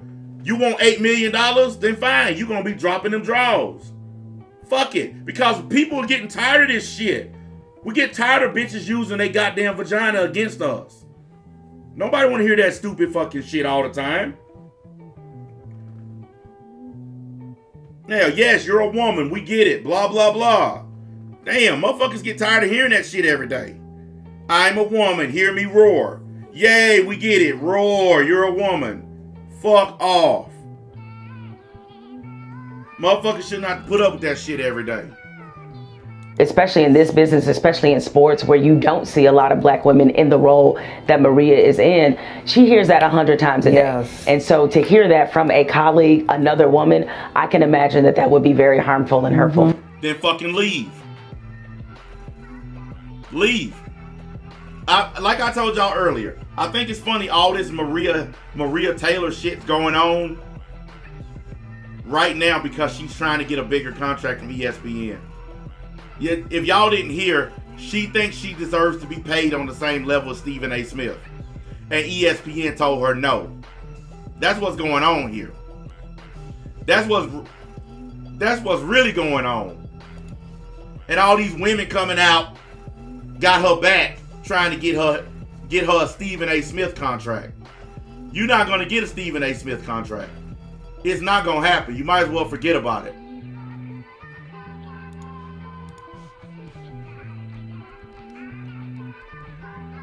Let's listen to some, I don't even know who these dudes are. I just saw the video. Let's listen to some niggas. Hey, we on vacation with fellas. We on vacation. Let me get past this music. I don't know if it's copyrighted or not. Here. Big J. Jill, what's cracking? Man, you know, so since we on vacation, the fellas done told me I got to get my ass up off here and go on vacation. But one thing I wanted to check in with y'all, man, what y'all think about the thoughts on them suspending the old girl for smoking some weed from the Olympics? Boy, this is a real nigga podcast right here. Hey, was she supposed to be smoking weed? No, you know what? It's in the rules that you're not supposed to smoke no kind of Okay, then weed. it ain't their fault, it's her fault. I like this guy already. I like this guy already, man. We get to tripping off of when we get in trouble and shit, but this lady knows she wasn't supposed to be smoking weed. She know how important she is and what being in the Olympics mean to her. Don't smoke no weed until that shit is over with. He makes perfect sense to me. 100%. I don't see any flaws in his argument. Just like niggas that lose their jobs when they know they can't smoke at the longshoreman. I know a gang of niggas that lost their job from getting high. Come on. I do too. See, he's awesome. Come on, man. Yeah, that's some real shit. And that's what I said, man, even though it's a kind of archaic rule, because right now at this present time, marijuana is legal, but I think she should have thought. This motherfucker said marijuana is legal. No, it's not. It's legal in certain cities and certain states. But as far as the federal government is concerned, it's still illegal. See, this right here, this is what happens. There's a difference between niggas, N-I-G-G-A-S, and niggas, N-I-G-G-A-Z. What we have here is niggas with a Z. A lot about her dream. It's like it wasn't worth smoking that blunt to fuck your career off. She been working for this shit since she was a little kid, probably. Hey man, it looks like she comes from a lot of our backgrounds. Growing up in the hood, so to speak. How many times he gonna say that's just a slick ass way of saying, know what I'm saying? Nah, I mean. Her mama passing, grandmama raising, doing that type of shit. So we all fall victims to pitfalls of shit. But I think, we are naive to what can happen to us in them type of situations. Of course, yeah, you look as a lot of motherfuckers are looking at you right now because you on this big stage. You feel me? And that's good. Oh boy, we got the now we got the you feel me. Good for us as black people. You representing us, you running the motherfucking, you beating them records and doing all that. So this is a really low budget fucking podcast. I ain't even gonna lie. This is one of the reasons why I don't do podcasts like this. Cause this shit is really low budget. It don't look right. I get what she's saying. She was stressing, mama passing, so she had to hit the blunt, but to be in that position, you know what I'm saying? All eyes on me, like my nigga Pac. Did he just say, I know what I'm saying? He did, didn't he? This right here is exactly what's wrong with the black community. People like this, they get notoriety, they get popularity, and other people follow them and listen to them. And then you have tons of other black people that follow in his shadow. And they all walk around talking like this. Nah, I'm saying, instead of actually acquiring a vocabulary. Said, all eyes on you. You get me? Especially being that type, they waiting for us to fuck up. They waiting for us to fuck up. So now we got the white man in the shadows waiting for black people to do stupid shit conspiracy. I'm a rich, powerful, old white bastard. Let me turn on my internet today and see if a nigga fucked up so I can exploit it for money. Sorry, but white folks are not sitting around doing that. They can truly give a fuck what we doing. I mean, I hate to break the news, but most white people could give two goddams about what we doing. For real. Like, I can't stand it when people say that white folks are just sitting around waiting on us to fuck up. They don't give a damn what we doing. Why you think white people making so much money? Because they ain't wasting time worrying about what niggas is doing. They making money. They don't care. This idea that the white man just sitting around waiting on black people to fuck up so they can get them is stupid as hell. Get me? They waiting to take them opportunities away from us. So sometimes, we want to be who we are and express who we are as a motherfucker. Cause you see me, I smoke, so I get where you coming from. Being an advocate for marijuana and smoking, but sometimes I have to pray. Dear science, I'm willing to trade in at least, 3/4 of my soul so that I can be elected to the goddamn United States Senate. I only have one goal in life, science, and that's the eradication of niggas. Podcasts like this would suddenly disappear from the fucking planet if you put me in charge. In science's name we pray, amen. There you go. That's all I want. I just want the power to get rid of niggas. That's all I want. I don't want nothing else. I'm willing to trade in damn near everything for it. I want them gone. I can't help it, y'all. I'm sorry. I cannot help it. For positions where you have to learn them rules. Now I'm with my peoples and saying, let her run, let her do that, but a suspension is gonna happen. You know how them people are when they come to us and come to man, we gotta be accountable. Everybody gets suspended for drug use. It ain't just black people. So dude is just an ignorant, drug-smoking idiot. Everybody gets suspended. All of them. White, black, man, woman. They don't care. They suspend anybody who fails a piss test. Hey, boy, shit. Hey, if they told you, we'll give you $1 million if you don't smoke weed for 7 months, would you quit smoking weed?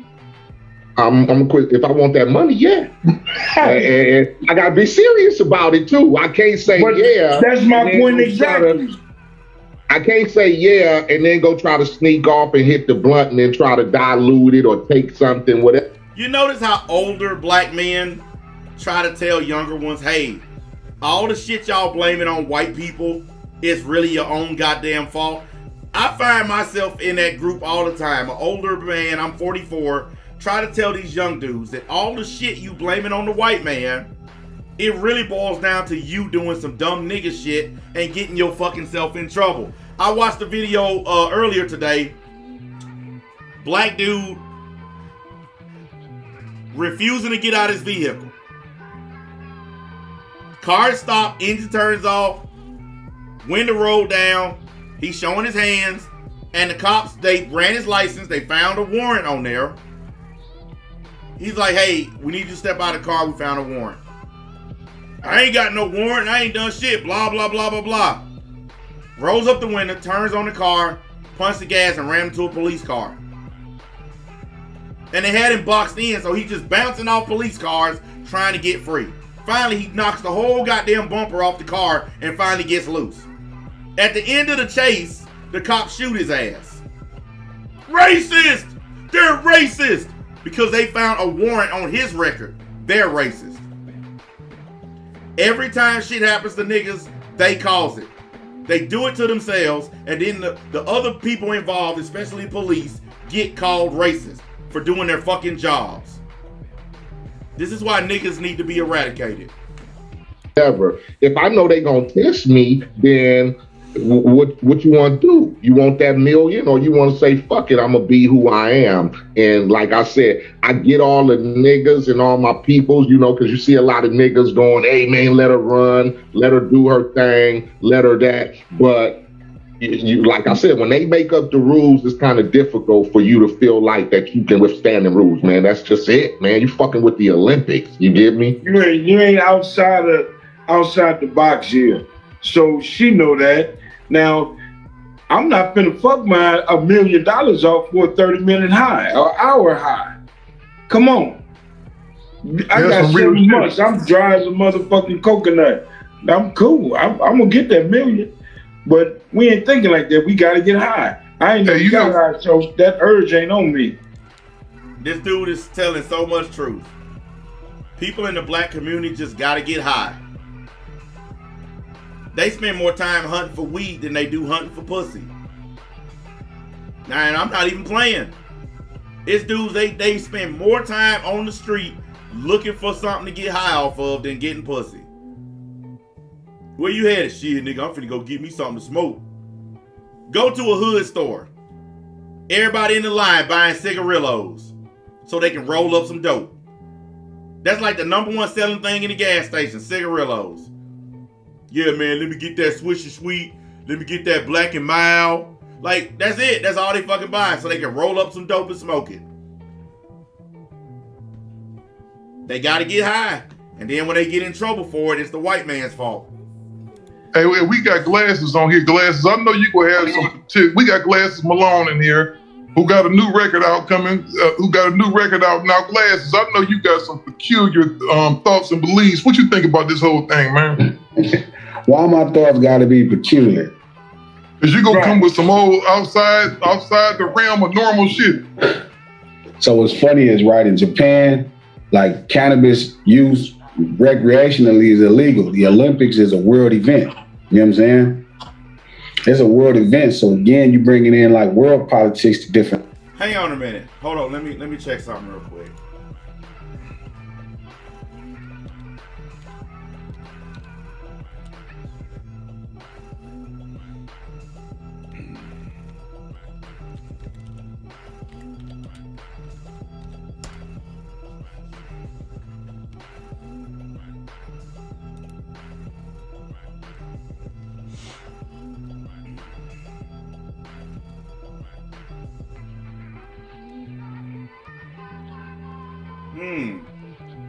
That's interesting.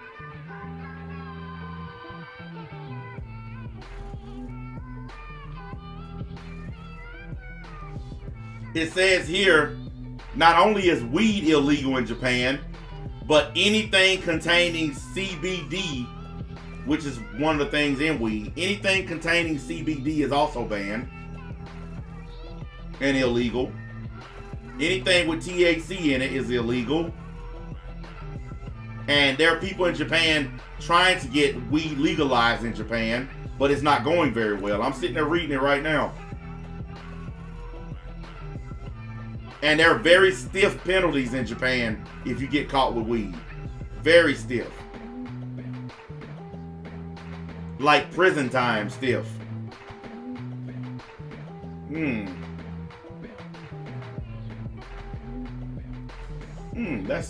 That's nice to know. So the Olympics are being held in Japan, a country that's very strict on marijuana use. And you want to take a person who just got busted with marijuana in their system to this country, where if she gets caught on the street with this shit in her system, they're gonna take her to jail. You want to take her to Japan. It says here you can get up to 7 years in prison for consumption of weed or weed products. 7 years in prison. That's who you want to take to the Olympics with you in Japan? Go. I would let them take her. Hey, go. Take her. That way they can lock her ass up over there in Japan. Take her. Let her go. Things. I respected her. That's the first woman I ever heard say she was wrong in my life. I ain't never in my life heard a woman say, hey, you know what, I was wrong. I knew the rules and I broke the rules. And, you know, it is what it is. So for her to even take accountability is the first time in history I ever heard a woman take accountability for being wrong. It almost sounded like she said, I'm sorry. And, you know, women don't get that close to saying I'm sorry. So I thought that was a progressive day. While it might have been a setback for Black America and us competing at the highest levels and adding some more gold medals, I think it was brilliant. You feel me? It was a forward step progress for women actually being accountable for making mistakes. Her saying that she noticed she smoked weed is not the same thing as Black women being accountable for all the other shit that they do. Okay, this is a very stupid point that he's making. You want to know why she came out and said I got caught smoking weed? Because the drug test said I got caught smoking weed. That's like if I go to court for robbing a bank and I say, well, you don't have any proof that I was at that bank. Yeah, why are your fingerprints on the inside of the vault and you don't work there? And then you stand up in front of the judge. I take responsibility for robbing the bank. Yeah, because we found your fingerprints in the vault, stupid. She took accountability because she had no choice, because there's evidence that she fucking done it. If there was no proof that she was smoking weed, she never would have admitted to it. So I liked it. It was a good day. Oh, so you cool with that then? Cool with what? So you cool with it? You know what, man? This how I feel. I feel like James on this stuff. Even though marijuana is legal now in the United States, it's not even legal in the whole United States. Because I just read some shit out here in Hawaii that medical marijuana is legal, and you know you won't go to jail for it no more. But it's still illegal out here. It's still illegal federally. It doesn't matter about the states. It's still on the books as a federal crime.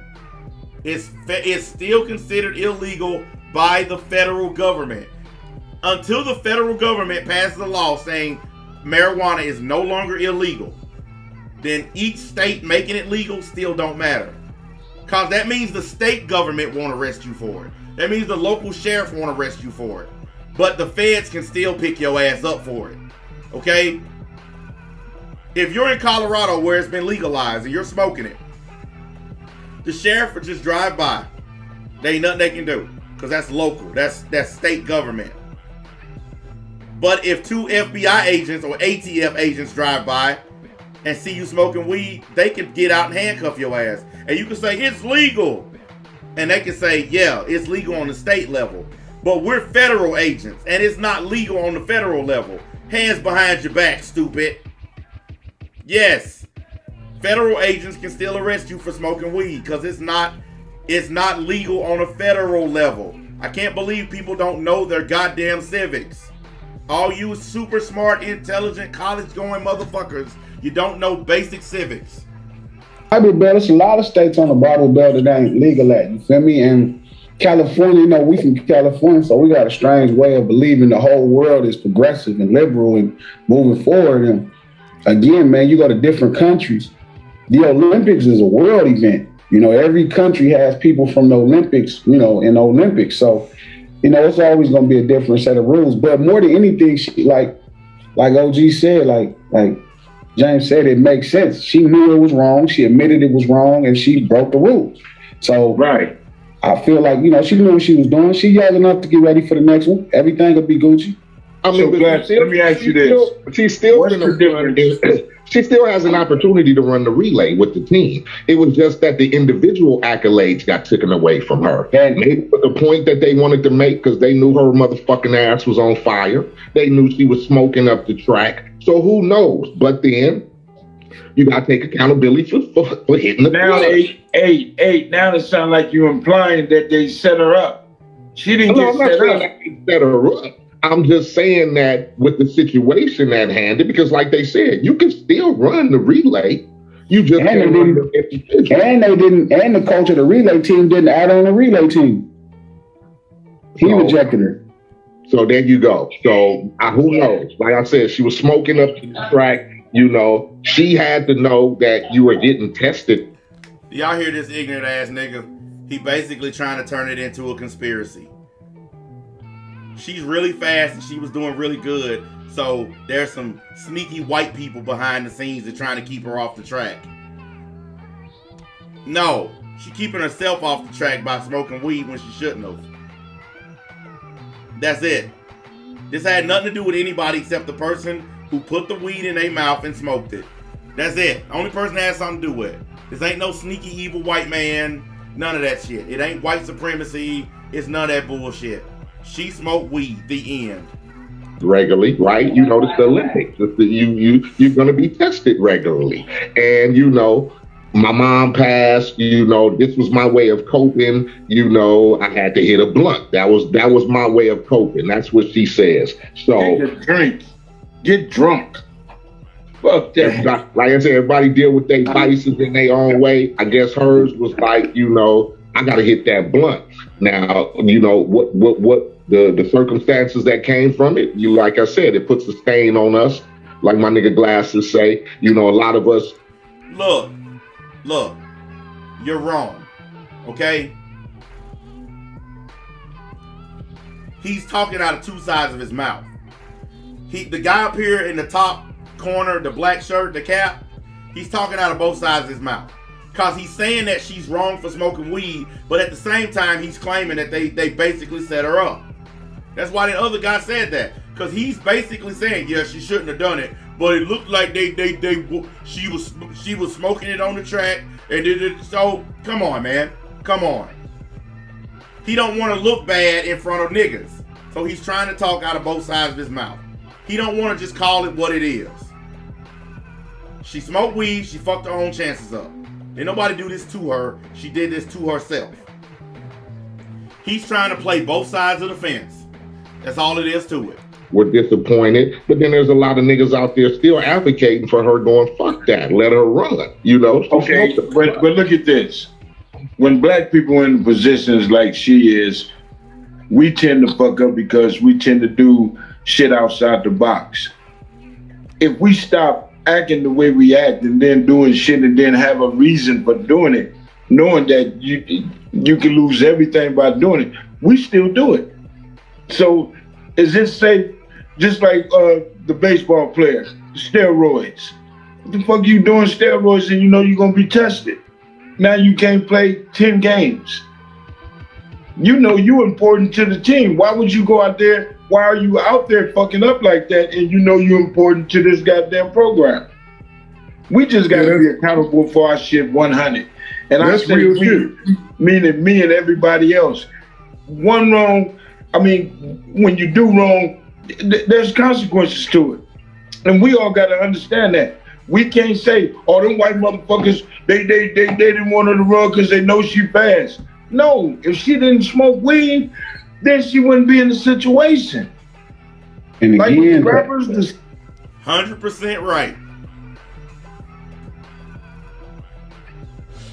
No, she's not racing at all. She's not going to the Olympics at all. They didn't even put her on the relay team. She's not going. And the reason is because they don't know that she won't test positive again. Okay, what if you add this girl to the team, get over there to Japan, and then she tests positive again? What do? You fucked. You down one person on the team. So they went ahead and just restocked the team with new people who didn't test positive. singers and everybody else. We got to be accountable for our own shit because we've been looked at. They looking at us closely. and not to mention, it's a world event, man. It ain't just America. This is more than an American pride. There's an Olympic committees across the world. So everybody in every country don't feel the same way about marijuana that some states in America feel. That's it. Well, you know what though? The thing about it is, me and you both got sons that's athletes, right? And they got certain rules that they got to abide by, no matter how fair they are or not. Because you know, my son goes to SC. He stays right next door to kids that's gonna be lawyers, doctors, and you know, they come in there staggering drunk and this and that. And my son look at now. My son go to school just like they do, same age they do, but he can't do the same things they do because he's there on an athletic scholarship. So, but you know, the thing is, when you take on a certain responsibility, you know what it is to come with it. Right. You know, so Norm, here it goes.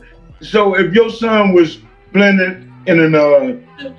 game, and before the game he was tested, and he was tested for drugs, with drugs in him, steroids, whatever, marijuana, and they tell him he can't play, but we all know that he needs to be in this game. Is you gonna be mad at the people, or you gonna be mad at your son? Well, I'm gonna be mad at my son. I'm gonna tell him, dude, you fucked up. You fucked your shit off over some bullshit, pretty much. That's right. Exactly. I'm the same way. Same way. If my son gets involved in some shit, I'm not gonna be mad at the school for giving him consequences. I'm gonna be mad at him for getting himself into that situation. That's just like when I got in trouble and I ended up going to prison. My mom didn't go in the courtroom and take it out on the judge. She didn't go in there and take it out on the district attorney. She took it out on me. Because if I wasn't out in the street committing crimes, then I wouldn't be in there in front of a judge. So she came in there and she took it out on me. And it's simple as that. And we need more accountability like that, not less. Then also he gonna go on the internet and be blaming them. Yeah, no, he wouldn't do that because I would be the first one to say, nigga, you fucked up. You fucked that shit off. It's just like this. It's just like the people in the NFL that get busted for smoking weed. You only get tested one time per year. You can't stop smoking weed during that 3 or 4 week period. And check this out. Did we even take the time to ask her, like, you know you was gonna be tested, right? Right? You know they testing you, right? So when you hit this blunt, don't you know that there's a chance? Yeah. I mean, she knew that. I'm pretty sure she knew. It's the Olympics. She been going through this shit. And I'm pretty sure her homies that when she was hitting that blunt, I'm pretty sure the home girl or somebody told her, girl, you know you ain't supposed to be smoking. Man, check this out. She could be sitting up smoking by herself. But when she rolling that blunt, I don't think she was smoking by herself. A chick like that, she not getting high by herself. No, I don't believe that for a second. I think she was surrounded by losers, motherfuckers who just using her fucking money and fame so they can get high. And they probably didn't care about her Olympic career. Probably didn't give a fuck. That's why I say whenever you elevate in class, you need to leave certain people alone. You need to get certain people out of your life. You know, when you become famous or rich or whatever, you gotta let certain people go. Even if you become a big level YouTuber, let's say your channel starts making $100,000 a month. Them folks that used to be your friends can't be your friends no more. You gotta let them go because you're of a different class at that point. And when you raise your class, the people who are friends with you, if they don't raise their class, then you can't be friends with them anymore. It's just simple as that. Because all they're going to do is drag you down. They're going to try to keep you at the level that you're at instead of letting you elevate to your new level. So you got to let them go. That's what I did. I don't have no friends that ain't on my level. I don't fuck with nobody. If you're not on my level, sorry. I ain't got no conversation for you. I thought we was friends. Yeah, we used to be. But I elevated over you. I got the Mario 1-up mushroom on your ass. Sorry. I got a lot of friends who still thugs. They're still breaking in houses, stealing cars, all that shit. We still cool. Like, I'm not mad at them or nothing. But I don't fuck with them no more.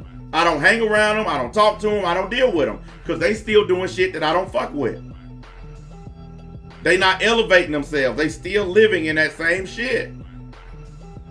I can't deal with folks like that. And I won't deal with folks like that. I get told all the time, man, you ain't the same. Man, you ain't cool no more. You say whatever you like. I'm not ruining my life to keep you as a friend. And I'm telling y'all this because a lot of y'all do not want to let go of people who've been in your life a long time. Even if I get rich, I'm taking my friends with me. No, you're going to take yourself out is what you're going to do. Trying to take your friends with you is going to ruin your life. Don't worry about your friends. Get your shit and go.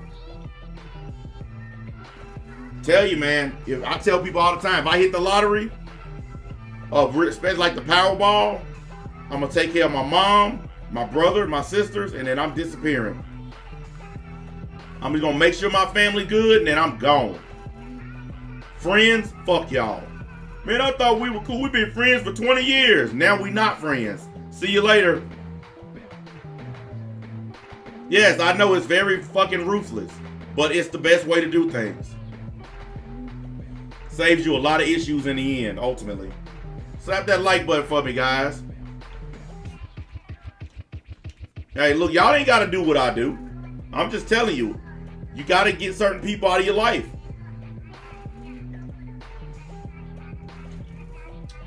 Because if you don't, all they're going to do is beg you for shit the rest of yours. They're going to spend the rest of the time you know them begging you for money. Look at all the NFL players who are broke right now. They got all that money and they were giving it out to their friends. And now look at them, they broke. Look at all the celebrity black men that are broke. Bankrupt. Niggas dying broke. DMX was broke when he died. All that money he gave out to the Rough Riders, his crew. And now he died broke. MC Hammer, all that money he gave to all his homeboys, he broke. That's what happens when you try to bring your friends with you. No, once you get paid, you gotta go. You gotta leave them niggas where they at and go. You call me whatever you want. Man, you ain't cool no more. You're damn right I'm not. See you later. You ain't keeping it real. Yes, I am. That's why I'm getting the hell away from you. Because I'm keeping it real. People are learning. I mean, some of you younger dudes that listen to me are learning. A lot of y'all have already instituted what I told you. And I've been getting the feedback. And a lot of them been telling me, you was right. I've had a few of these guys tell me, you right. I left this person alone, that person alone, and life got better. Yeah. Like, you got these red pill niggas on here telling y'all to leave women alone. Don't mess with that chick. Don't mess with that chick. Forget race. Forget gender. It's all about class. It's not racism. It's classism. It's placism. Motherfuckers need to know their place. I'm telling you. Don't worry about what color they are, what gender, none of that. If they don't make the same amount of money per year that you make, don't hang with them. If you make $150,000 a year, your friends should make $150,000 a year or more. If you make $150,000 and your friends are making $19,000, then you need to get the hell away from them. They're not your friends. They just somebody that's gonna beg you for money. I don't care how long you know them, just get away from them. Trust me, it'll help you. It will help you. I did it and I'm gonna keep on doing it. The higher my income goes, the less motherfuckers I'm gonna talk to. You think all these rich white men got rich from giving all their money to people? Motherfuckers with billions of dollars. You think they just giving that shit away? Oh, they got to where they at from being ruthless. Fucking over your friends. Fuck everybody. That's how you get paid.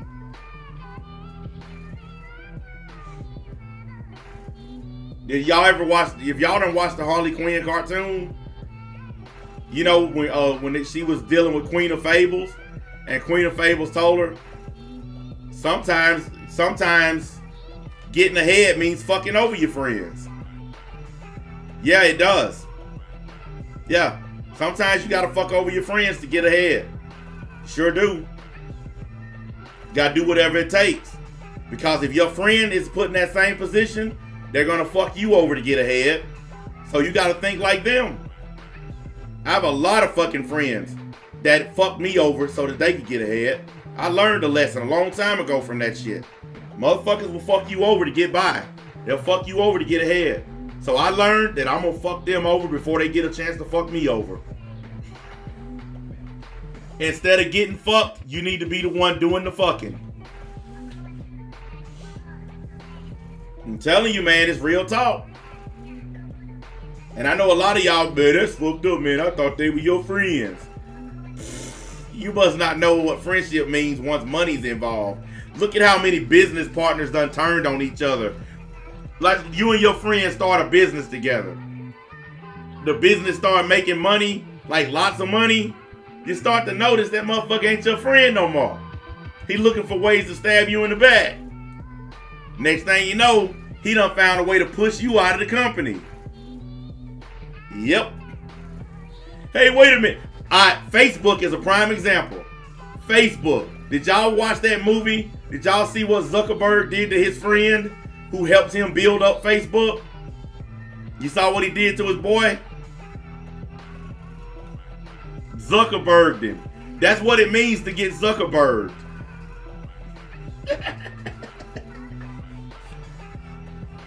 That's exactly what it means to get Zuckerberg. He helped that nigga build Facebook. And in the end, Zuckerberg kicked him out. Kept all that shit for himself. Hey, I ain't even mad at him. That's business. That's how you do it. Look at all the people that Bill Gates fucked over to build Microsoft. See, y'all don't know the full story of Microsoft. There's a lot of people Bill Gates used and then got rid of in order to build his fucking empire. Telling you, man, fucking people over is the way it is. Bill Gates stepped on a lot of people to get where he is. Jeff Bezos did too. Did you knock on the door, babe? I heard somebody knocking on my damn door. Telling y'all, man, you young cats that ain't really got started yet, y'all better listen to me.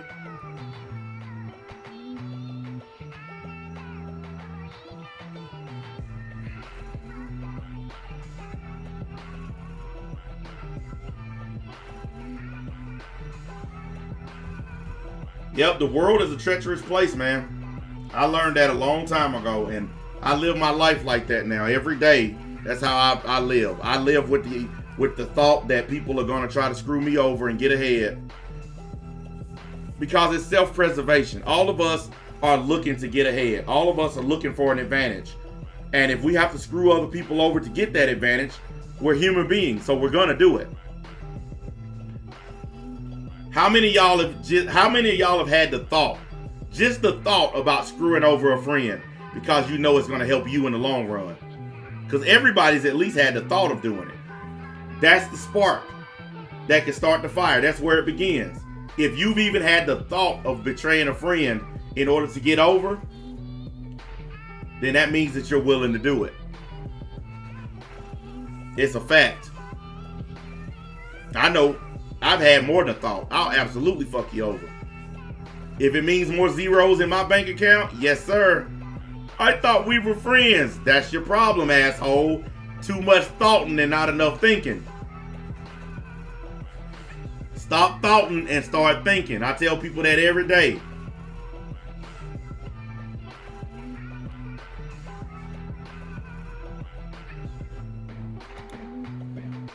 I'm sure everybody's had the thought. Like, most of y'all probably haven't acted on it. You know? It takes a really ruthless bastard to actually act on stabbing a friend in the back for financial gain. But I'm just here to tell you, I'm definitely willing to do it. No questions about it. What's that? I can make an extra $10 million by stabbing this motherfucker in the back and kicking him out of my company? You ain't saying nothing but a word. You ain't gotta say 10 million, just million. That's enough. I thought we were friends, nigga, hanging off a building. What are you doing this to me? I thought we were friends. Look, I'm just gonna lay a suicide note up here and tell him you failed. Holler at your Holmes. Kick him right in the face. See you.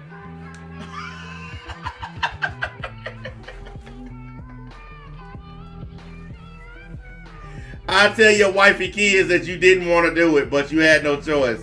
Holler at you later, Holmes. See you at the crossroads.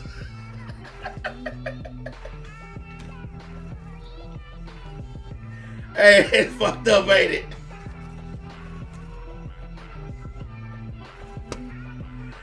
Shit, I'll be at your funeral. I'll read that nigga eulogy and everything.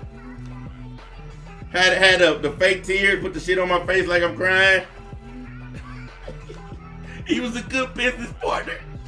I don't know what made him want to kill himself. I tried to stop him. I really did. Man, I'll play that shit up like a Hollywood movie.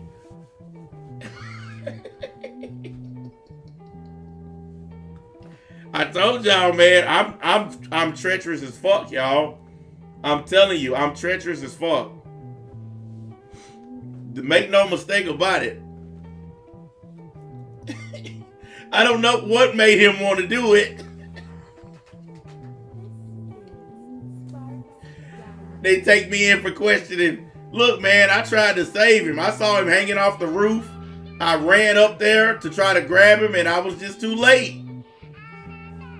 Well, we found a size 10.5 boot print on his face. You wouldn't know anything about that, would you? But like, look, you can check all my shoes. I don't have a print like that. So I don't know who kicked him in the face. If somebody kicked him in the face, it wasn't me. You know,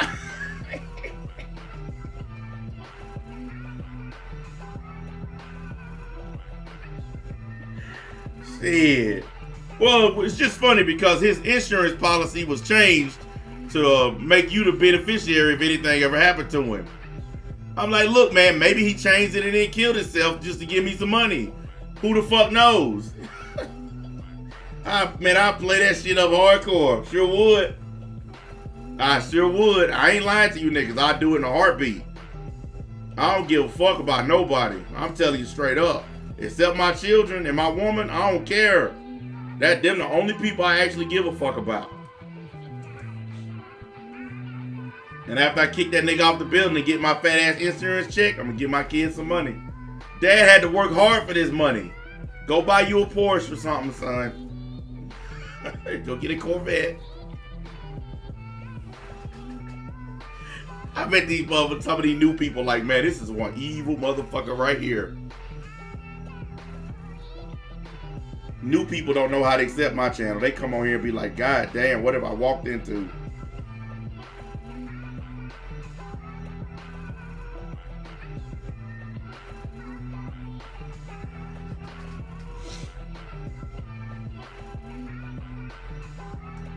Look, man, that is not necessarily true. Like I told you a long time ago, we're all inherently evil. Okay? Have you ever heard anybody say try to be good versus try to be bad? Like, let's say you're a little kid, your mom's going to work, and she say, be good or try to be good. Have your mom ever went to work and said, be bad?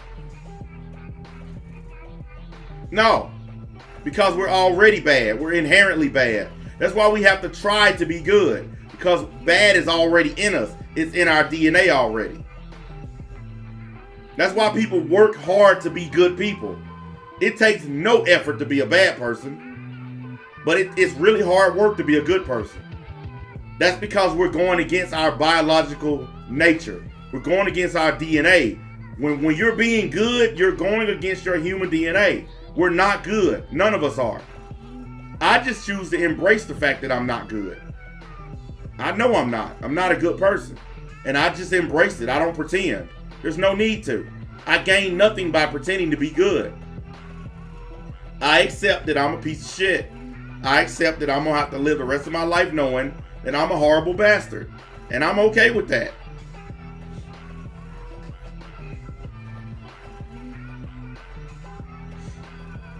No, they don't tell you to be bad because you're already bad.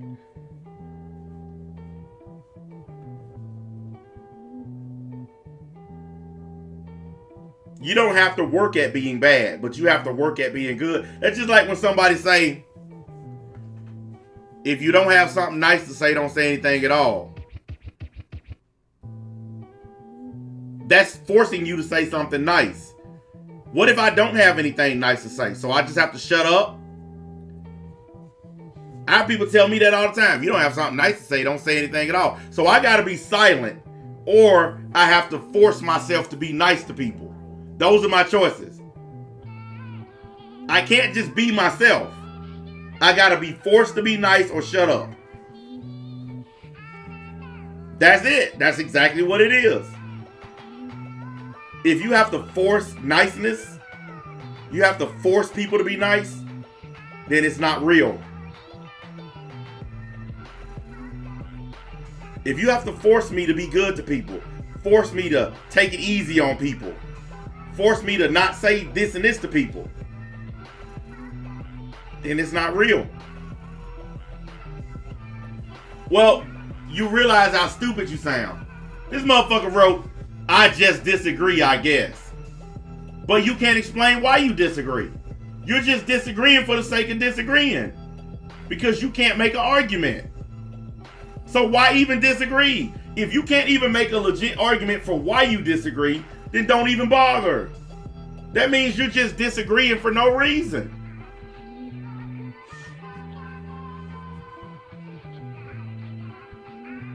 It means you just disagree just for the sake of disagreeing. Oh, I don't have a legit argument, but I'm just going to disagree just to be contrary. No, it's not about impulses. It's about human DNA. Our biology. It's in us as humans. Go all the way back to the Bible, to the Cain and Abel story. Homeboy killed his brother. Flat out killed him. For no fucking reason. Out of all the ways he could have handled a dispute with his brother, he chose to kill him. There were a million ways he could have settled his issue with his brother, but he went straight to murder. He could have talked to his brother. He could have compromised with him. He could have walked away. There's so many other reasons. So many other things, but he just decided straight up murder. That's because it's in our DNA. It's in us as humans. That's why you have to force yourself to be nice. Force yourself to be good. If we were all nice, laws wouldn't exist. Think about it.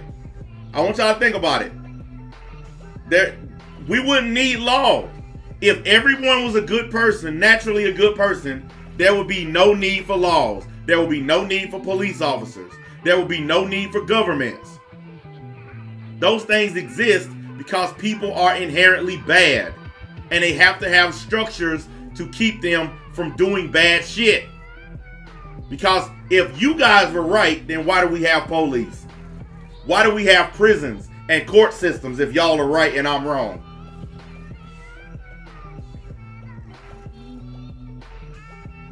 No, I don't believe Bible stories. I use them as frame of reference.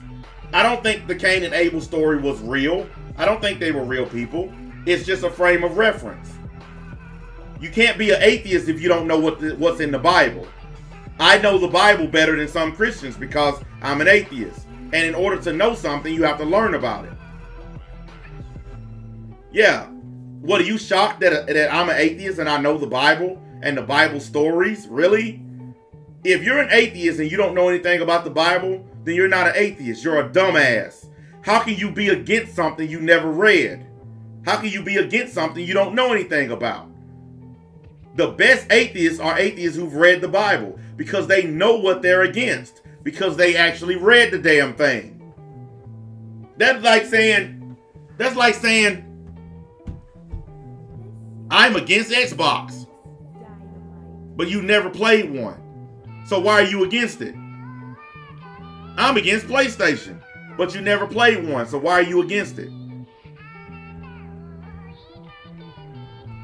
I hate Chevys. You never driven a Chevy. So why are you against them?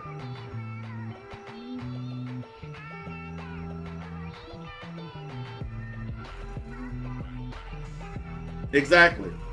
I'm against the Bible, and I don't think the Bible is real because I've actually sat down and read it.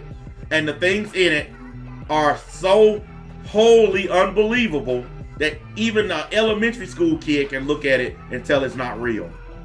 That's why I don't believe in the Bible. That's why I don't believe in God. That's why I don't believe in none of that stuff. Because I actually took the time to sit down and read it. It's horse shit. But to answer your dumb question, I was using the Cain and Abel story as a frame of reference about how human beings go right to anger and murder and assault. And you never answered my question though. If human beings are naturally or inherently good, then why do we have police, district attorneys, courts, jail cells? Why do those things exist if we are inherently good? If the only reason that you're a good person is because you're afraid of going to jail, then you're not a good person. Because the only reason you're being good is because there's a consequence for being bad. If there were no consequences for being bad, then you would not be a good person. Because you would be out there like everybody else doing whatever you wanted. You're only good because there are consequences for being bad. Listen, Brian, you're only a good person because there are consequences for being bad. If you do something bad, there's consequences for it. That's the only reason you can claim to be a good person. So you're not actually good. If you do something wrong, you go to jail.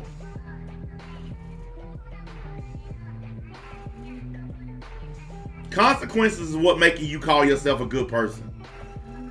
You're scared of what'll happen if you perform an act of bad or evil. I'm going to go to jail, or I'm going to get shot, or I'm going to this, or I'm going to that. So the fear of something happening to you is why you're a good person. Not because you're just a naturally good person. You're scared of the consequences. That's just like heaven and hell. The reason why heaven and hell exists because people are scared of death. They're afraid of dying. They don't want to know. They want to make up a world after this world because they're afraid to go. Oh God, what's going to happen after I'm dead? So they make up heaven and hell. They make up the afterlife, all this bullshit, because they're afraid of death. You're afraid of doing bad because you don't want to suffer the consequences of being a bad person. Because being a bad person has consequences. It's as simple as that. Because if you were actually a good person, then we wouldn't have to reward your ass for it. You would just be a good person.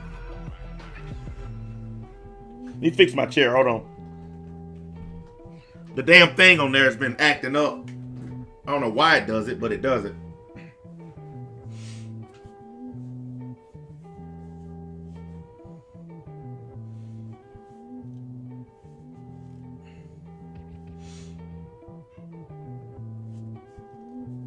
Look, y'all can call it whatever you want to call it.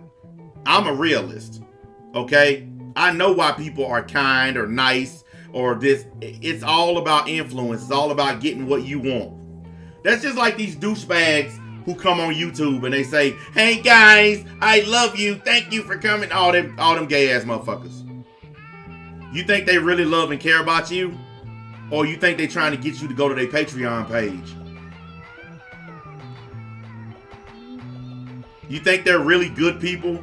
Or are they just suckering you to get you to go to their Patreon page?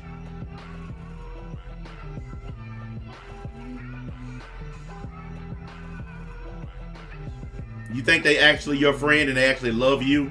Hey guys, I love each and every one of you. Thanks for showing up.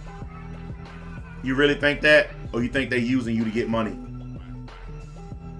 At least I'm honest enough to tell all y'all to go fuck yourselves. I'm not going to sit here and say, I love you and care about you.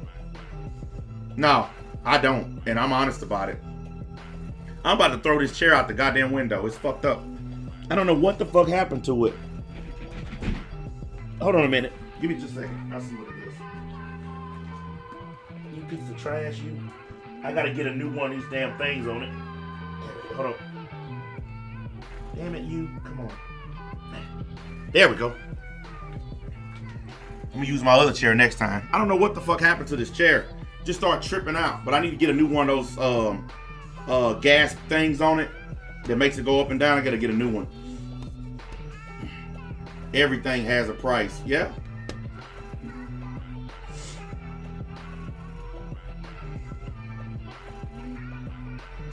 Look, y'all believe what you want. I'm not trying to convert you. I don't care what you believe. I'm not trying to convert you to my way of thinking.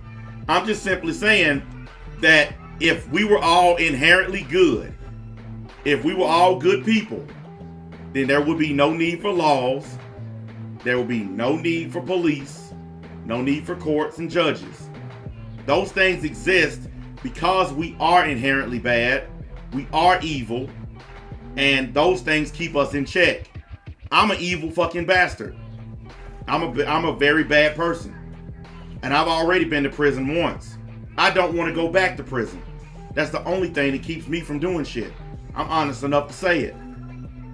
If I knew I could never go back to prison, there were no consequences for the shit that I've done and that I want to do, I wouldn't be sitting here talking to y'all. I would be out there in the streets doing them.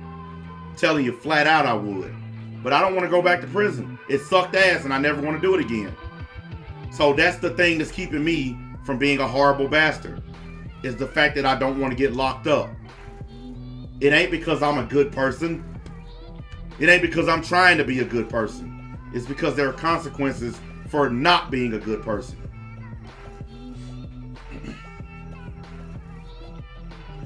Well, look, you can go back as far as the caveman. And it don't change the fact that human beings are inherently destructive, violent, and evil. Look at our history. Look at the history of the human race. Human beings are violent, destructive, murderous. We've destroyed most of the planet. 99% of all animals that ever existed on Earth are extinct. Most of that because of us. We've sliced down forests and destroyed the oceans for the sake of money. Folks are just randomly killing people each and every way they can. We come on the internet, and as long as we like somebody, we're okay with their behavior. We're okay to let them do anything they want, say anything they want, because we like them, we like their content. So yeah, we are inherently evil. If you overlook somebody's behavior because you like their content, then you're an evil person, and that person that you like is an evil person. Don't be mad at me for admitting it.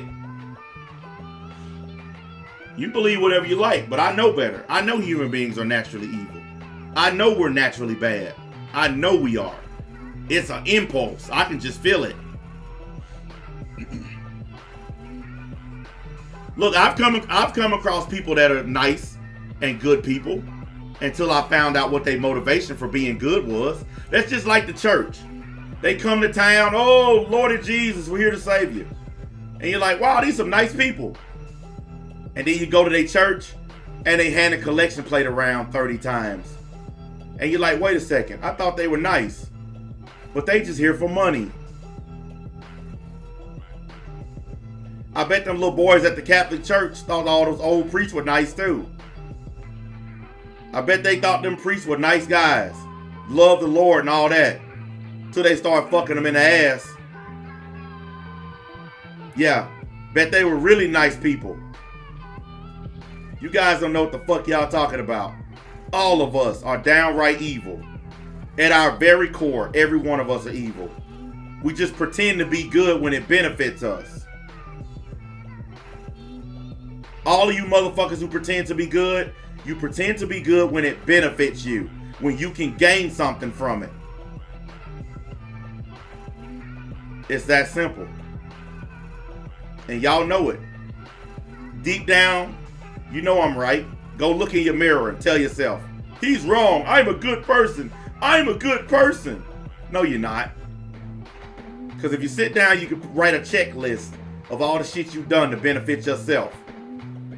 All the times you pretended to be nice that benefited you. You can write a damn checklist right now of it. Each and every last one of us. Just like he said on Spaceballs, evil always wins because good is dumb.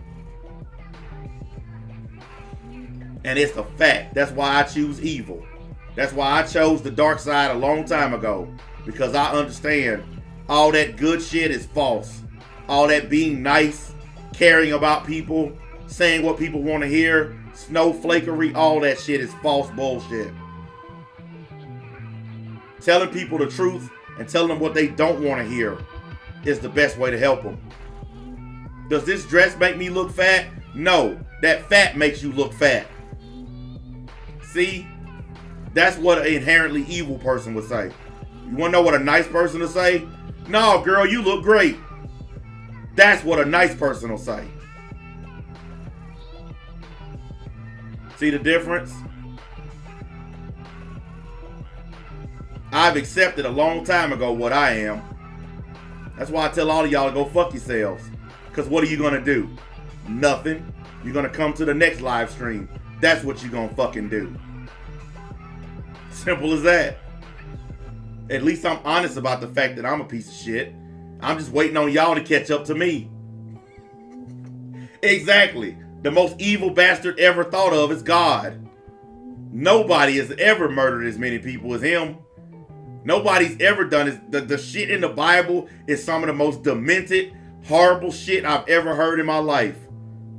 I mean, just read the book of Deuteronomy. That is some of the worst shit I've ever heard of. You gotta be fucked up to follow that book. Like, you gotta be a sadomasochist to follow that book. To do anything that thing says, you gotta be crazy.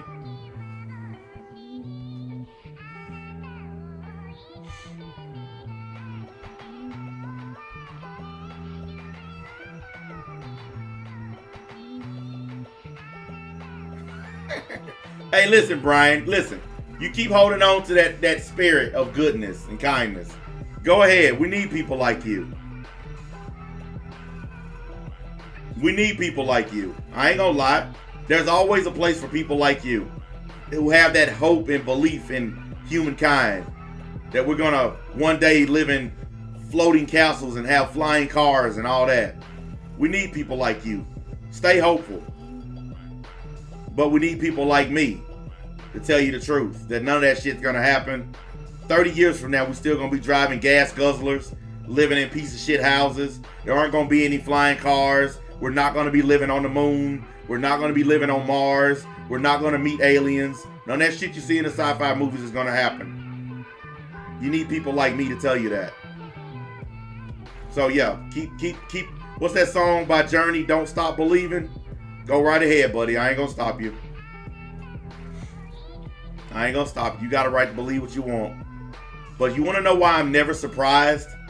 You want to know why it didn't surprise me when EDP got caught? You want to know why it didn't surprise me when them crazy YouTubers killed their families? You want to know why I'm never shocked by it? Because human behavior doesn't shock me. Whenever somebody does a story on here and they're shocked that somebody did something, I'm never shocked. Because I understand it's human nature. It's a part of what we are. We're all inherently evil. And sometimes it just takes a little push for us to show it. But we all evil bastards. Some of us show it a lot more than others. You'll see what I'm talking about. Matter of fact, if you watch Rick and Morty, that episode where Morty was going in and out of that portal to get that wine, that episode right there shows you no matter how good of a person you are, you can cause a ripple effect. Morty is a good person. Rick is a horrible bastard. Morty is a good person who tries not to do harm to people. Going in and out of that portal was causing harm to that whole planet. And a whole generation after generation of people on that planet despised him. And all he was trying to do was go in there and pick up some wine. He never meant to hurt anybody. He even apologized to him. But they built their whole civilization on the fact that they hated him. And that's what he got for being a good person. A whole planet hating his guts. So even if you claim to be a good person, people can still despise you. It's in our nature. I'm telling you. How many times y'all see one of these goody goodies on here that y'all want to just punch them in the fucking face? They're good people, they're nice people, but every time you see them on here, like these YouTube videos where, hey guys, I'm back for another adventure. You just want to beat the shit out of them. Tell me I'm lying. Tell me I'm lying. How many of y'all see them kind of videos and you just want to choke the motherfucker that's making it? Like Mr. Beast. I can't stand his videos. This super positive, crazy shit makes me want to punch him in the fucking face. Because nobody that nice and positive. Nobody. It's just not possible. And it just makes me want to fucking punch him. I hate people like that. They're disgusting to me. Because it's just so, it's so contrary to our nature. It's just disgusting to me. I don't like it. It's something really fake about it. I don't know what it is. It's just so fucking fake. Hey guys, we're back and we're gonna blow up $10,000 worth of fireworks. Yay! Man, get your fucking fake ass off my screen. I don't care how many fucking views you get. That shit fake as hell to me. That's why he give away so much goddamn money. To cover up the fact that he fake as fuck. But if you listen to the shit behind the scenes, people that used to work for him, they tell a different story about Mr. Beast. How he's an asshole that didn't pay him their money. So that's what I'm saying. No matter how good of a person they pretend to be, it's always some dark shit about them. You always hear about the dark side. Look at all these fucking televangelists like Kenneth Copeland. Motherfuckers like that. These televangelists coming on talking about God and Jesus and the Lord. And then when you see all the scummy shit they doing in the background. Y'all know I'm right. Even you ones that don't want to believe, you know I'm right. Don't worry though, there's a place on this planet for people like you. It's called the graveyard. Because people like me gonna run you over. The other day we was at Walmart. My woman, she wanted to leave. It was so bad. We was standing in the checkout line. And I wanted to find a better line because the line we was in was long as hell. So I left the line and I went looking for a better one. I found one. And I get her, I said, hey, come down here, this line's shorter, okay? She starts to come and then this guy with his buggy cuts in front of her and tries to beat her to it. And I'm like, okay, I called my woman, not your bitch ass. So he walking all slow and shit in front of her and everybody in the whole store heard me. I stopped everything I was doing. I said, dude, get the fuck out of her way. Everybody just paused. Everybody. They was all like, because I don't give a fuck. My woman was like, holy shit. I don't give a fuck. Get the fuck out of her way, you piece of trash. I don't give a fuck. You saw her trying to come down here and you think you gonna jump in front of her and beat her in line. Get your bitch ass out the way. I sure did. I don't give a fuck. I don't care if I'm in private or in public. I don't give a fuck. My evil don't turn off because I'm in public. And then, like my woman to tell you straight up, if we out in public and somebody staring at me, I'll look at him and be like, what the fuck you looking at? I sure will. I do that shit all the time. Stare at me if you want to. I'm like, what the fuck are you looking at? What the fuck is wrong with you? I do that shit everywhere I go because I don't give a fuck. I don't. Because I know what I am. I understand what I am. I ain't gonna bite my tongue because I'm in public. Fuck Walmart. Y'all better start listening to me. Life is better when you just be yourself. It's liberating. No, it ain't being an asshole. That's being plain old evil. Because the person I told to get the fuck out of the way was an old ass man. Like really old. Yeah, so that's being evil.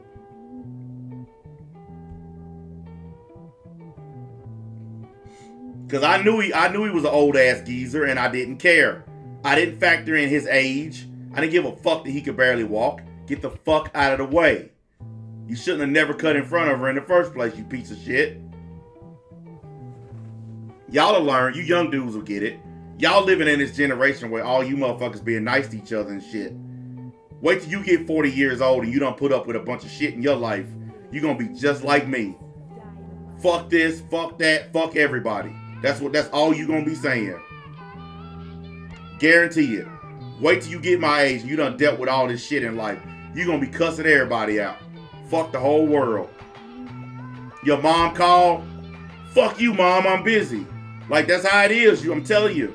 Y'all young right now, so y'all got the wide eyes and the rainbows and the sunflowers and shit. Everything's good. Yeah, wait till you done lived a little bit. Wait till you get to about 35 and you be like, man, fuck everything. Trust me, it'll happen. And if I'm still alive, my old ass will be like, I told you so. Or it'll be more like, remember that time I told you old bitch ass niggas that you would act like me? Hold on, I gotta take my medicine.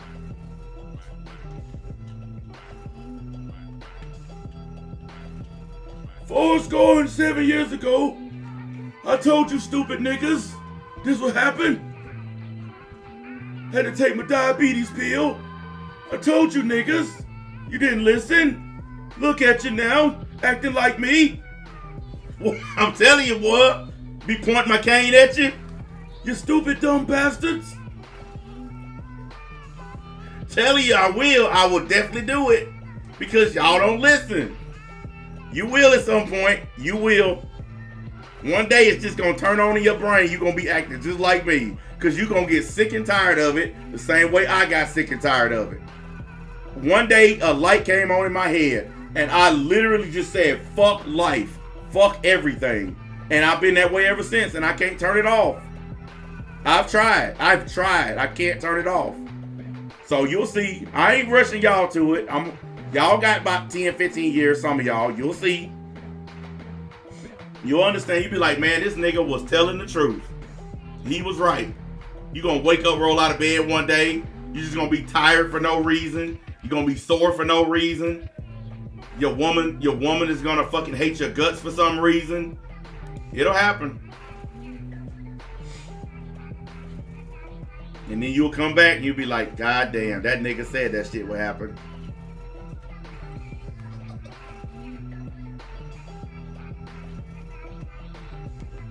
I mean, I understand my fan base. Y'all a lot of 20-somethings. Like, for real. Like, you niggas 20s. And some of y'all late teens, like 18, 19. So, y'all niggas, y'all still got that the world is yours kind of mentality going on.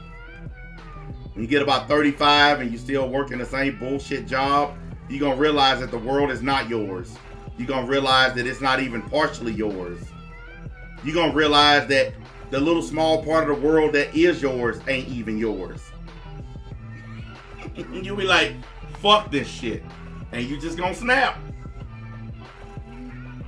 You just gonna snap. It'll happen. I'll be like retired by then. Niggas gonna be calling me, NBA, you gotta come back for a live stream. I'll be like, nigga, do you know how old I am now? Nigga about 75. Man, we need you, NBA.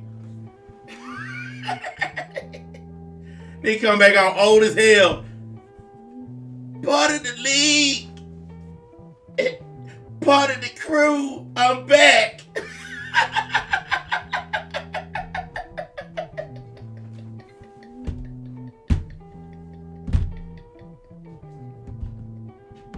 Nigga be old as hell. Hell no. Fuck that shit.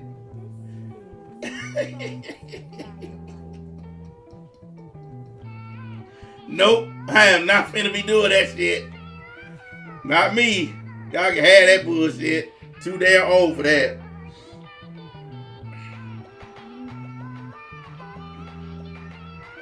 Nope.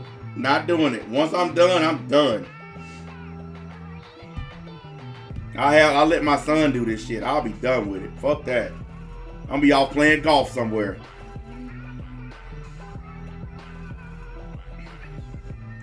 I don't even know how to play golf. I mean, I played it once in my life. But I'll learn, because that's what all old men do. They play golf till they die.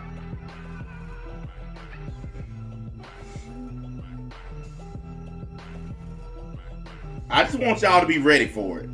I'm just telling you, just be ready for it. Life is not as glamorous as it seems. Just be ready for it is all I can tell you. Be ready for the bullshit.